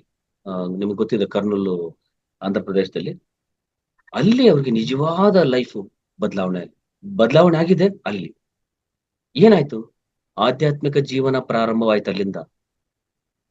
ಮತ್ತೆ ನಾದ ಪ್ರಪಂಚ ಪ್ರಾರಂಭ ಆಯ್ತು. ಅಂದ್ರೆ ಮ್ಯೂಸಿಕ್ ಕಲಿಬೇಕಂತ ಇಷ್ಟ ಆಯ್ತು, ಫ್ಲೂಟ್ ಕಲಿಯೋದಕ್ಕೆ ಇಷ್ಟಪಟ್ರು. ಅಲ್ಲಿಂದ ಏನಾಯ್ತು? ಆಧ್ಯಾತ್ಮಿಕತೆ ಮತ್ತೆ ಇದು ಆ ಸಂಗೀತ ಅದನ್ನ ಕಲೀಲಿಕ್ಕೆ, ಮ್ಯೂಸಿಕ್ ಕಲೀಲಿಕ್ಕೆ ಪ್ರಯತ್ನ ಪಟ್ರು. ನೋಡಿ, ಅದಕ್ಕೆ ಒಬ್ಬ ಗುರುಗಳು ಸಿಕ್ಕರು, ಶ್ರೀಪಾದ ಪಿನಾಕಪಾಣಿ ವಿದ್ವಾಂಸರುಗಳು. ಅವರು 1975 ನಿಂದ 78 3 ಇಯರ್ಸ್ ಅವ್ರ ಜೊತೆ ಒಂದು ಸಂಗೀತ ಜ್ಞಾನ ಕಲ್ತರು ಪತ್ರಿಜಿ ಗುರುಗಳು. ಅವರು ಪ್ರಖ್ಯಾತ ಪದ್ಮಭೂಷಣ ಪ್ರಶಸ್ತಿ ತಗೊಂಡಿರ್ತಕ್ಕಂಥವ್ರು ಅವರು, ಶ್ರೀಪಾದ ಪಿನಾಕಪಾಣಿ. ಅದು ಹಾಗೆ ಹತ್ತತ್ರ 3 ವರ್ಷ ಅವ್ರ ಹತ್ರ ಆ ಸಂಗೀತ ಅಭ್ಯಾಸ ಮಾಡಿದ್ರು. ಅದ್ ಮಾಡ್ತಾ ಇರ್ಬೇಕಾರೆ ಒಂದು ಆಧ್ಯಾತ್ಮಿಕ ಒಂದು ಸಂದರ್ಭ ಏರ್ಪಡ್ತವ್ರು. 1977 ಅಲ್ಲಿ ಇವರು ಕೋರಮಂಡಲ್ ಫರ್ಟಿಲೈಸರ್ಸ್ ಅಂತ ಒಂದು ಕಂಪನಿ ಹೇಳಿದಲ್ಲ, ಆ ಕಂಪನಿಯಲ್ಲಿ ಸುಮಾರು ಜನರೆಲ್ಲ ಕೆಲಸ ಮಾಡ್ತಾ ಇದ್ರು, ಜಾಬ್ ಮಾಡ್ತಾ ಇದ್ರು. ಅದರಲ್ಲಿ ಪತ್ರಿ ಸರ್ ಜೊತೆ ರಾಮದಾಸಪ್ಪ ಮತ್ತೆ ರಾಮಚನ್ನಾರೆಡ್ಡಿ ಮತ್ತೆ ಇನ್ನ ಎಷ್ಟೋ ಅವ್ರ ಸ್ನೇಹಿತರೆಲ್ಲ ಸೇರಿ ಅಲ್ಲಿ ಅದ್ರಲ್ಲಿ ಜಾಬ್ ಮಾಡ್ತಾರೆ. ಆ ಜಾಬ್ ಮಾಡ್ತಾ ಇರ್ಬೇಕಾದ್ರೆ ಅವರಲ್ಲಿ ಫ್ರೆಂಡು ಶ್ರೀ ರಾಮಚನ್ನಾರೆಡ್ಡಿ ಅಂತಕ್ಕಂಥವ್ರಿಗೆ ಏನಾಯ್ತಂದ್ರೆ ಅವ್ರಿಗೆ ಫಸ್ಟ್ ರಾಮಚನ್ನಾರೆಡ್ಡಿ ಅಂತಾನೆ ಧ್ಯಾನ ಕಲ್ತಿದ್ದು ಪತ್ರಿ ಸರ್. ಈ ಒಂದು ಲೈಫ್ ಟೈಮ್ ಅಲ್ಲಿ, ನಾವು ಇವಾಗ ಇರೋ ಲೈಫ್ ಟೈಮ್ ಅಲ್ಲಿ ಅವ್ರಿಗೆ ಧ್ಯಾನ ಅಂತಂದ್ರೆ ಹೆಂಗ್ ಮಾಡ್ಬೇಕು, ಆನಾಪಾನಸತಿ ಹೆಂಗ್ ಮಾಡ್ಬೇಕು ಅಂತ. ಅಂದ್ರೆ ನಾನು ಪದೇ ಏನ್ ಹೇಳ್ತೀನಿ ಅಂದ್ರೆ, ಅವ್ರ ಗತ ಜನ್ಮದಲ್ಲಿ ಎಲ್ಲ ಪಡೆದಿರ್ತಾರೆ, ಅದನ್ನ ಟ್ರಿಗರ್ ಮಾಡ್ಬೇಕಲ್ಲ ಯಾರೋ ಒಬ್ರು. ಅದಕ್ಕೆ ರಾಮಚನ್ನಾರೆಡ್ಡಿ ಅವ್ರಿಗೆ ಸ್ನೇಹಿತರಾಗಿ ರಾಮಚನ್ನಾರೆಡ್ಡಿ ಅವರು ಅವ್ರಿಗೆ ಧ್ಯಾನ ಮಾಡು, ಆನಾಪಾನಸತಿ ಧ್ಯಾನ ಮಾಡು ಅಂತ ಹೇಳಿದ್ರು. ಹಂಗಂದ್ರೆ ಏನು, ಅದ್ರ ಬಗ್ಗೆ ನನಗೆ ಗೊತ್ತಿಲ್ಲಲ್ಲ ಅಂತ ಹೇಳಿದಾಗ, ಇವ್ರಿಗೆ ರಾಮಚನ್ನಾರೆಡ್ಡಿ ಅವ್ರಿಗೆ ಏನಾಗಿತ್ತಂದ್ರೆ ಅವ್ರಿಗೆ ಸಿವಿಯರ್ ಬ್ಯಾಕ್ ಪೈನ್, ಬೆನ್ನು ಕುತ್ಕೊಳಕ್ ಆಗ್ತಾ ಇಲ್ಲ ಅಂತ, ಅಷ್ಟು ಬ್ಯಾಕ್ ಪೈನ್ ಎಲ್ಲೆಲ್ಲೋ ತೋರಿಸಿದ್ದಾರೆ, ಎಲ್ಲೂ ಗುಣ ಆಗಿಲ್ಲ. ಆಮೇಲೆ ತಮಿಳ್ನಾಡು ವೇಲೂರ್ ಅಂತದಲ್ಲ, ಆ ತಮಿಳ್ನಾಡು ವೇಲೂರ್ಗೆ ಹೋಗಿದ್ದಾರೆ. ಹೋಗಿ ಎಲ್ಲಾ ತೋರಿಸಿ ಆಯ್ತು ಇನ್ನೇನಿಲ್ಲ ಅಂತ ಅಂದ್ಕೊಂಡು ಇದ್ದಾಗ, ಆ ವೇಲೂರ್ಗೆ ಹೋಗಿ ವಾಪಸ್ ಬರ್ಬೇಕಾದ್ರೆ ಒಬ್ರು ಪಕ್ಕದಲ್ಲಿ ಕೂತ್ಕೊಂಡಿರ್ತಾರೆ, ಯಾರೋ ಅನ್ನೋನ್ ಪರ್ಸನ್ ಪಕ್ಕದಲ್ಲಿ ಕೂತ್ಕೊಂಡು ಎಲ್ಲಿಗೆ ಹೋಗಿದ್ದೆ ಏನಂದ್ರೆ, ಇಲ್ಲ ನಾನು ಬೆನ್ನು ಮೂಳೆ ಇತ್ತು, ಇದು ಸಾರಿ ಬ್ಯಾಕ್ ಪೈನ್ ಇತ್ತು, ತುಂಬಾ ಪೈನ್ ಇತ್ತು, ಅದಕ್ಕೋಸ್ಕರ ಹಾಸ್ಪಿಟ್ಲಿಗೆ ಹೋಗಿದ್ದೆ, ವೇಲೂರ್ ಹಾಸ್ಪಿಟ್ಲಿಗೆ ಇದ್ ಬಂದೆ ಅಂದ್ರೆ, ನೀನ್ ಇದೆಲ್ಲ ಕ್ಲಿಯರ್ ಆಗ್ಬೇಕಂದ್ರೆ ನಾನು ಒಂದ್ ಹೇಳ್ತೀನಿ ಮಾಡ್ತೀರಾ ಅಂತ ಕೇಳಿದ್ರಂತೆ. ಆಮೇಲೆ ಏನ್ ಹೇಳಿ ಅಂದ್ರೆ, ಇದು ಆನಾಪಾನಸತಿ ಧ್ಯಾನ ಅಂತಾರೆ. ಇದನ್ನ ನೀವು ಕುತ್ಕೊಂಡು ಈಗ ಶ್ವಾಸದ ಮೇಲೆ ಉಚ್ಛ್ವಾಸ ನಿಶ್ವಾಸನ ಗಮನಿಸಿ, ಶ್ವಾಸದ ಮೇಲೆ ಗಮನ ಇಟ್ಟಾಗ ನಿಮ್ಗೆ ಇದರಿಂದ ಗುಣಮುಖ ಆಗುತ್ತೆ ಅಂತ ಹೇಳಿದ್ರಂತೆ. ಹೇಳಿದ್ಮೇಲೆ ಅದನ್ನ ಬಂದು ಮನೇಲಿ ಪ್ರಾಕ್ಟೀಸ್ ಮಾಡ್ತಾ ಇರೋ, ಹೌದು ಇದನ್ನ ಹೇಳ್ಕೊಟ್ಟವ್ರು ಯಾರು ಅಂತ ನಂತರ ಗೊತ್ತಾಯ್ತಂದ್ರೆ, ಅವರೇ ಬುದ್ಧ, ಶ್ರೇಷ್ಠ ಗೌತಮ ಬುದ್ಧನೇ ಬಂದು ಪಕ್ಕದಲ್ಲಿ ಕುತ್ಕೊಂಡು ಇವ್ರಿಗೆ ಹೇಳಿ ಹೋಗಿರೋದು. ಆಮೇಲೆ ಇವರು ಧ್ಯಾನದಲ್ಲಿ ಗೊತ್ತಾಯ್ತು, ಅವ್ರಿಗೆ ಪಕ್ಕದಾಗಿದ್ದಾಗ ಗೊತ್ತಾಗಿಲ್ಲ, ಧ್ಯಾನದಲ್ಲಿ ಆಮೇಲೆ ಗೊತ್ತಾಯ್ತು, ಆ ಬುದ್ಧನೇ ಬಂದು ಹೇಳ್ಕೊಟ್ಟು ಹೋದ್ರು ಅಂತ. ಅದು ಹೇಳ್ಕೊಟ್ಟು ಹೋದ್ಮೇಲೆ ರಾಮಚನ್ನಾರೆಡ್ಡಿ ಏನ್ ಮಾಡಿದ್ರು, ಅವತ್ ಬಂದು, ಅಂದ್ರೆ ಅವರು ಅಲ್ಲಿ ಕರ್ನೂಲಿಂದ ಇಲ್ಲಿ, ಆಕ್ಚುಲಿ ನಮ್ಮೂರು ಇದೆ, ನಮ್ಮ ಬಳ್ಳಾರಿ ಹತ್ರ ನಮ್ಮೂರು ವೆಂಕಟಾಪುರ ಅಂತ ಹೇಳ್ತಿರ್ತಾರಲ್ಲ ನಾನು, ಅದ್ರ ಪಕ್ಕದಲ್ಲಿನೇ ರಾಯದುರ್ಗಂ ಅಂತಿದೆ, ಅದು ಅನಂತಪುರ ಡಿಸ್ಟಿಕ್ ಆಕ್ಚುಲಿ. ಆ ರಾಯದುರ್ಗಂ ಅಂತ, ಅಲ್ಲಿ ರಾಮದಾಸಪ್ಪ ಅಂತ ಇವ್ರ ಫ್ರೆಂಡ್, ಇನ್ನೊಬ್ಬ ಫ್ರೆಂಡ್ ಏನ್ ಮಾಡಿದಾರೆ, ಅವತ್ತು ಈವ್ನಿಂಗ್ ಆಯ್ತಂತೆ, ರಾಮಚಂದ್ರರೆಡ್ಡಿ ಅವರು ರಾಮದಾಸಪ್ಪ ಅವ್ರ ಮನೆಗೆ ಹೋಗಿ, ಸರ್ ನಾನು ನೈಟ್ ಇವತ್ತು ಇಲ್ಲೇ ಹಾಲ್ಟ್ ಆಗ್ತೀನಿ, ಆಗ್ಬಿಟ್ಟು ನಾನು ನಾಳೆ ಹೋಗ್ತೀನಿ ಅಂತ ಅಂದಾಗ ಆಯ್ತು ಅಂತ. ಆಮೇಲೆ ಇವ್ರು ಏನ್ ಮಾಡ್ತಾರಂತೆ, ರಾಮಚಂದ್ರ ರೆಡ್ಡಿ ಎಲ್ಲರೂ ಮಲಗಿದ್ರೆ ಇವ್ರು ಮಾತ್ರ ಹೋಗಿ ಕುತ್ಕೊಂಡು ಹಿಂಗೆ ಸುಮ್ಮನೆ ಕುತ್ಕೊಂಡು ಧ್ಯಾನ ಮಾಡ್ತಾ ಇರ್ಬೇಕಾರೆ, ಇವರು ರಾತ್ರಿ ಎಲ್ಲ ಹಂಗೆ ಕುತ್ಕೊಂಡಿರೋದು ನೋಡಿ ರಾಮದಾಸಪ್ಪ ಹೋಗಿ ರಾತ್ರಿ ಎಲ್ಲ ಏನ್ ಮಾಡ್ತಾ ಇದ್ರಿ ಕೂತ್ಕೊಂಡು ನಿದ್ದೆ ಮಾಡ್ದಂಗೆ ಅಂದ್ರಂತೆ. ಇಲ್ಲ ನಾನು ಧ್ಯಾನ ಮಾಡ್ತಾ ಇದ್ದೆ. ಧ್ಯಾನ ಯಾವ ರೀತಿ ಮಾಡ್ತೀರಾ? ಇಲ್ಲ ಕಣ್ಮುಚ್ಕೊಂಡು ಕೂತ್ಕೊಂಡಿದ್ದೆ. ಕಣ್ಮುಚ್ಚಿ ಕೂತ್ಕೊಳ್ಳೋದಲ್ಲ, ಶ್ವಾಸದ ಮೇಲೆ ಗಮನ ಇಡ್ಬೇಕು. ನೋಡ್ರಿ ಎಲ್ಲ ಆ ಬುದ್ಧನೇ ವಾಕ್ಯನಾಗಿ ಬಂದು ಎಲ್ಲರಿಗೆ ಆ ಜ್ಞಾನ ಕೊಟ್ಟಂಗೆ ಆ ರಾಮಚಂದ್ರ ರೆಡ್ಡಿ ಹೇಳ್ದಂಗೆ ಇದೆಲ್ಲ ನೋಡ್ಕೊಂಡು ಸೊ ಆಯ್ತು ಇವ್ರಿಗೆ ಇನ್ನೆಲ್ಲರೂ ಅದರಲ್ಲೇ ಆಗ್ಬಿಟ್ರು. ಅದು ಇವ್ರ ಕಡೆಯಿಂದ ಇನ್ಸ್ಪಿರೇಷನ್ ಆಗಿದ್ದೆ ಪತ್ರಿಜಿ ಗುರುಗಳಿಗೆ. ಅವಾಗ ಆಧ್ಯಾತ್ಮಿಕ ಒಂದು ಇದು ಮೊಳಕೆ ಹೊಡಿತು. ಅಲ್ಲಿಂದ ಶುರುವಾಯ್ತು ಅವ್ರಿಗೆ. ಅಲ್ಲಿಂದ ನಿಮಗೆ ಗೊತ್ತಿದೆ 1978 ಇಂದ ಇವ್ರ ಜೊತೆಗೆಲ್ಲ ಸೇರಿ ಅವರು ಆಧ್ಯಾತ್ಮಿಕತೆಯಿಂದ ಇದ್ ಮಾಡ್ಲಿಕ್ಕೆ ಶುರು ಮಾಡಿದ್ರು.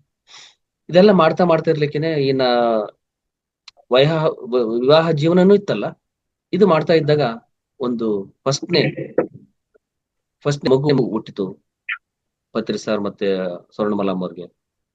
ಅವ್ರ ಹೆಸರು ಪರಿಣಿತ. ಆ ಪರಿಣಿತ ಅವಾಗ 1978 ಅಲ್ಲಿ ಅವಾಗ ಒಂದು ಮಗು ಹುಟ್ಟಿತು ಪರಿಣಿತ. ಹಾಗೆ ಧ್ಯಾನ ಸಂಗೀತದಲ್ಲಿ ಹಂಗೆ ಮುಂದುವರಿತಾ ಹೋದ್ರು ಪತ್ರಿಜಿ. ಧ್ಯಾನ ಮತ್ತೆ ಸಂಗೀತ ಎಲ್ಲಾನು, ಮತ್ತೆ ಕುಟುಂಬ ಧರ್ಮವನ್ನು ಬಿಡ್ಲಿಲ್ಲ ಅವರು. ಕುಟುಂಬ ಧರ್ಮ ನೋಡ್ಕೊಂಡು ಎಲ್ಲ ಕಡೆ ಯಾವ್ದನ್ನು ಬಿಡ್ದಂಗೆ ಅದು ಬ್ಯಾಲೆನ್ಸ್ ಅಲ್ಲಿ ಮಾಡ್ಕೊಂಡು ಹೋದ್ರು. ಅದಾದ್ಮೇಲೆ ಆಧ್ಯಾತ್ಮಿಕ ಒಂದು ಗ್ರಂಥಗಳನ್ನ ಪರಿಚಯ ಅದು. ಎಷ್ಟೋ ಆಧ್ಯಾತ್ಮಿಕ ಗ್ರಂಥಗಳನ್ನ ಓದ್ತಾ ಇರ್ಬೇಕಾದ್ರೆ ಅವ್ರ ಜೀವನದಲ್ಲಿ ಒಂದು ಮಹತ್ತರವಾದ ಒಂದು ಘಟನೆ ನಡೀತದೆ. 1979 ಅಕ್ಟೋಬರ್ ತಿಂಗಳಲ್ಲಿ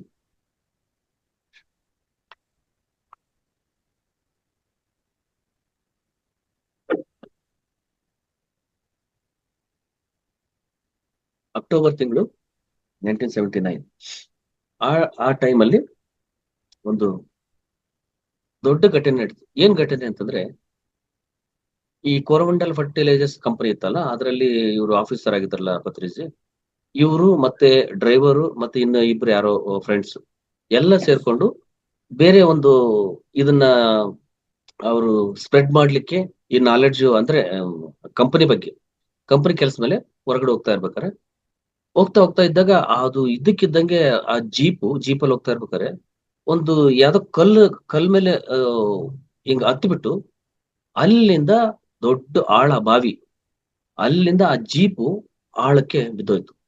ಜೀಪ್ ಆ ಬಿದ್ದೋದಾಗ 3 ಪಲ್ಟಿ ಆ ಬಿದ್ದು ಒಡೆದು ಅದು ಜೀಪ್ ಬಿದ್ದೋದ್ಮೇಲೆ ಅದರಲ್ಲಿ ಡ್ರೈವರ್ ಒಂದ್ ಕಡೆ, ಅವರಿಬ್ರು ಒಂದ್ ಕಡೆ, ಪತ್ರಿಜಿ ಒಂದ್ ಕಡೆ. ಪತ್ರಿಜಿ ಸಾರ್ ಒಂದೇ ಸರಿ ಬಿದ್ದಿದ್ದಾರೆ. ಆ ಫುಲ್ ಬ್ಲಡ್ ಎಲ್ಲ ಸೋರೋಗಿದೆ. ಅದ್ ನೋಡಿದ ತಕ್ಷಣ ಇವ್ರಿಗೆ ಗೊತ್ತಾಯ್ತು ಪತ್ರಿಜಿ ಇಲ್ಲ, ಸ್ಪಾಟ್ ಅಲ್ಲಿ ಹೋಗ್ಬಿಟ್ಟಿದ್ದಾರೆ ಅಂತ ಅಂದ್ಕೊಂಡು ಅವಾಗ ಇಮ್ಮಿಡಿಯೇಟ್ ಅಲ್ಲಿಂದ ಅವ್ರನ್ನ ಹಾಸ್ಪಿಟ್ಲಿಗೆ ಕರ್ಕೊಂಡೋಗಿ ಹಾಸ್ಪಿಟ್ಲಿಗೆ ಸೇರಿಸ್ಮೇಲೆ ಅವ್ರಿಗೂ ಸ್ವಲ್ಪ ಹೊತ್ತಾದ್ಮೇಲೆ ಅವ್ರಿಗೆ ಎಚ್ಚರ ಆಯ್ತಂತೆ. ಎಚ್ಚರಾಗಿ ಕಂಡ್ಬಿಟ್ಟು ಸರ್ ಹೆಂಗಿದ್ರ ಅಂತೆಲ್ಲ ಕೇಳಿದ್ರಂತೆ. ಅವಾಗಿರೋದು ಬೇರೆ ಅಲ್ಲ, ಇವಾಗಿರೋದು ಬೇರೆ ಅಲ್ಲ, ಎರಡು ಸೇಮ್ ಬಿಡು ಅಂತೆ. ಅಂದ್ರೆ ಫಸ್ಟ್ ವರ್ಡ್ ಬಂದಿದ್ದವ್ರಿಗೆ, ಸರ್ ಏನಾಗಿದೆ ನಿಮ್ಗೆ, ಏನೇನ್ ಆಯ್ತಾ, ಹೆಂಗೆ ನೋವು ಅಂತಂದ್ರೆ ಫಸ್ಟ್ ವರ್ಡು ಅಲ್ಲ, ಅವಾಗ್ಲೂ ಸೇಮೆ ಇವಾಗ್ಲೂ ಸೇಮೆ, ಏನ್ ಬದಲಾವಣೆ ಇಲ್ಲ ಅಂದ್ರಂತೆ. ಅಂದ್ರೆ ನೋಡಿ ಅಲ್ಲಿ ಏನಾಯ್ತು, ಅವರಲ್ಲಿ ಟ್ರಾನ್ಸ್ಫಾರ್ಮೇಶನ್ ಆಯ್ತು. ಅಲ್ಲಿ ಒಬ್ಬ ಗ್ರೇಟ್ ಮಾಸ್ಟರ್ ವಾಕಿನ್ ಆದ್ರ. ಅವಾಗ ಆ ಗ್ರೇಟ್ ಮಾಸ್ಟರ್ ವಾಕಿನ್ ಆದಾಗ ಅವಾಗ ನಿಜವಾದ ಪತ್ರಿಜಿ ಇಲ್ಲ ಅಲ್ಲಿ. ಆ ಪತ್ರಿಜಿ ಪ್ಲೇಸ್ ಅಲ್ಲಿ ಬೇರೆ, ಅವಾಗ ನಿಮಗೆ ಗೊತ್ತಿದೆ ಗೌತಮ್ ಬುದ್ಧ ಪ್ರಥಮ ಶಿಷ್ಯ ಆನಂದ ಅಂತೇಳಿ, ಆನಂದ್ ವಾಕಿನ್ ಆ ಬಾಡಿನಲ್ಲಿ ಆಗಿ, ನಂತರ ಬರ್ತಾ ಅದಾದ್ಮೇಲೆ ಬುದ್ಧರು ವಾಕಿನ್ ಆಗಿ ಕೊನೆವರೆಗೂ ಬುದ್ಧ ಇದ್ರು. ಆ ಕ್ಷಣದಲ್ಲಿ ಆನಂದ್ ಅವರು ವಾಕಿನ್ ಆದ ನಂತರ ಅವರಲ್ಲಿ ತುಂಬಾ ಟ್ರಾನ್ಸ್ಫಾರ್ಮೇಶನ್ ಆಯ್ತು. ಅವಾಗ ಎಲ್ಲ ಎಷ್ಟು ಅವ್ರಿಗೆ ಸುಮ್ಮನೆ ಅಲ್ಲಿಂದ ಒಂದು ಕ್ಷಣ ಅವತ್ತಿಂದ 1 ಮಿನಿಟ್ ಅವರು ಟೈಮ್ ವೇಸ್ಟ್ ಮಾಡಿದ್ರಲ್ಲ. ಅವಾಗ ಎಷ್ಟೆಷ್ಟು ದೊಡ್ಡ ಬುಕ್ಸ್, ಗ್ರೇಟ್ ಬುಕ್ಸ್ ನೆಲ್ಲ ಓದಕ್ಕೆ ಶುರು ಮಾಡಿದ್ರು. ಅದ್ರಲ್ಲಿ ಅವ್ರಿಗೆ ಇಡೀ ಜೀವನನೇ ಬದಲಾಯಿಸಿದಂತ book you forever. Time ಎಷ್ಟು ಗಂಟೆವರೆಗೆ ಹೇಳ್ಬೋದು ಮೇಡಮ್ ಈಗ? ಸುತೇಜ್ ಮೇಡಮ್ ಎಷ್ಟೊತ್ತವರೆಗೆ ಹೇಳ್ಬೋದು? 4 ಗಂಟೆ ತನಕ ಅಷ್ಟೇ. ಅಲ್ಲ ವಿತ್ ಸ್ವಲ್ಪ ಟೈಮ್ ತಗೊಳ್ಳಿ ಸರ್, 4:15 ತನಕ ತಗೊಳ್ಳಿ, ಪರವಾಗಿಲ್ಲ. ಆಮೇಲೆ ಧ್ಯಾನ ಮಾಡಿಸಿ. ಯಾಕೆಂದ್ರೆ ಇದು ಆ, ಇದು ಹೇಳ್ಕೊಂತ ಹೋದ್ರೆ ಇನ್ನು ಬರ್ತಾನೆ ಇರ್ತದೆ ಅದು ನಾಲೆಡ್ಜ್. So okay. ಅಲ್ಲಿ ಫಸ್ಟ್ ಯು ಫಾರ್ ಎವರ್ ಅಂತ ಬುಕ್ಕು, ಅಂದ್ರೆ ಕನ್ನಡದಲ್ಲಿ ಮರಣವಿಲ್ಲದ ನೀವು ಅಂತ, ಅಂದ್ರೆ ನಿಮ್ಗೆ ಮರಣನೇ ಇಲ್ಲ ಅಂತ ಬುಕ್ ನ ಬರೆದಂತರು, you for ever book ಬರೆದಂತರು Lobsang ರಾಂಪ. ಆ ಬುಕ್ ಸಿಕ್ತವ್ರಿಗೆ ಅವ್ರ ಇಡೀ ಜೀವನನೇ ಬದಲಾಯ್ತು. ಲೋಬ್ಸಾಂಗ್ ರಾಂಪ ಬುಕ್ ನಿಮ್ಗೆ ಗೊತ್ತಿದೆ. ಅದರಲ್ಲಿ ಆ ಎಷ್ಟೋ ಬುಕ್ಸ್ ಬರ್ತಾರೆ ಅವರು, ಥರ್ಡ್ ಐ, 3 ಲೈಫ್ಸ್. ಸೊ ಈ you for you forever ಅಲ್ಲಿ ಎಲ್ಲ ಇಡೀ ನಮ್ಮ ಇದೆಲ್ಲ ಅಡಗಿದೆ.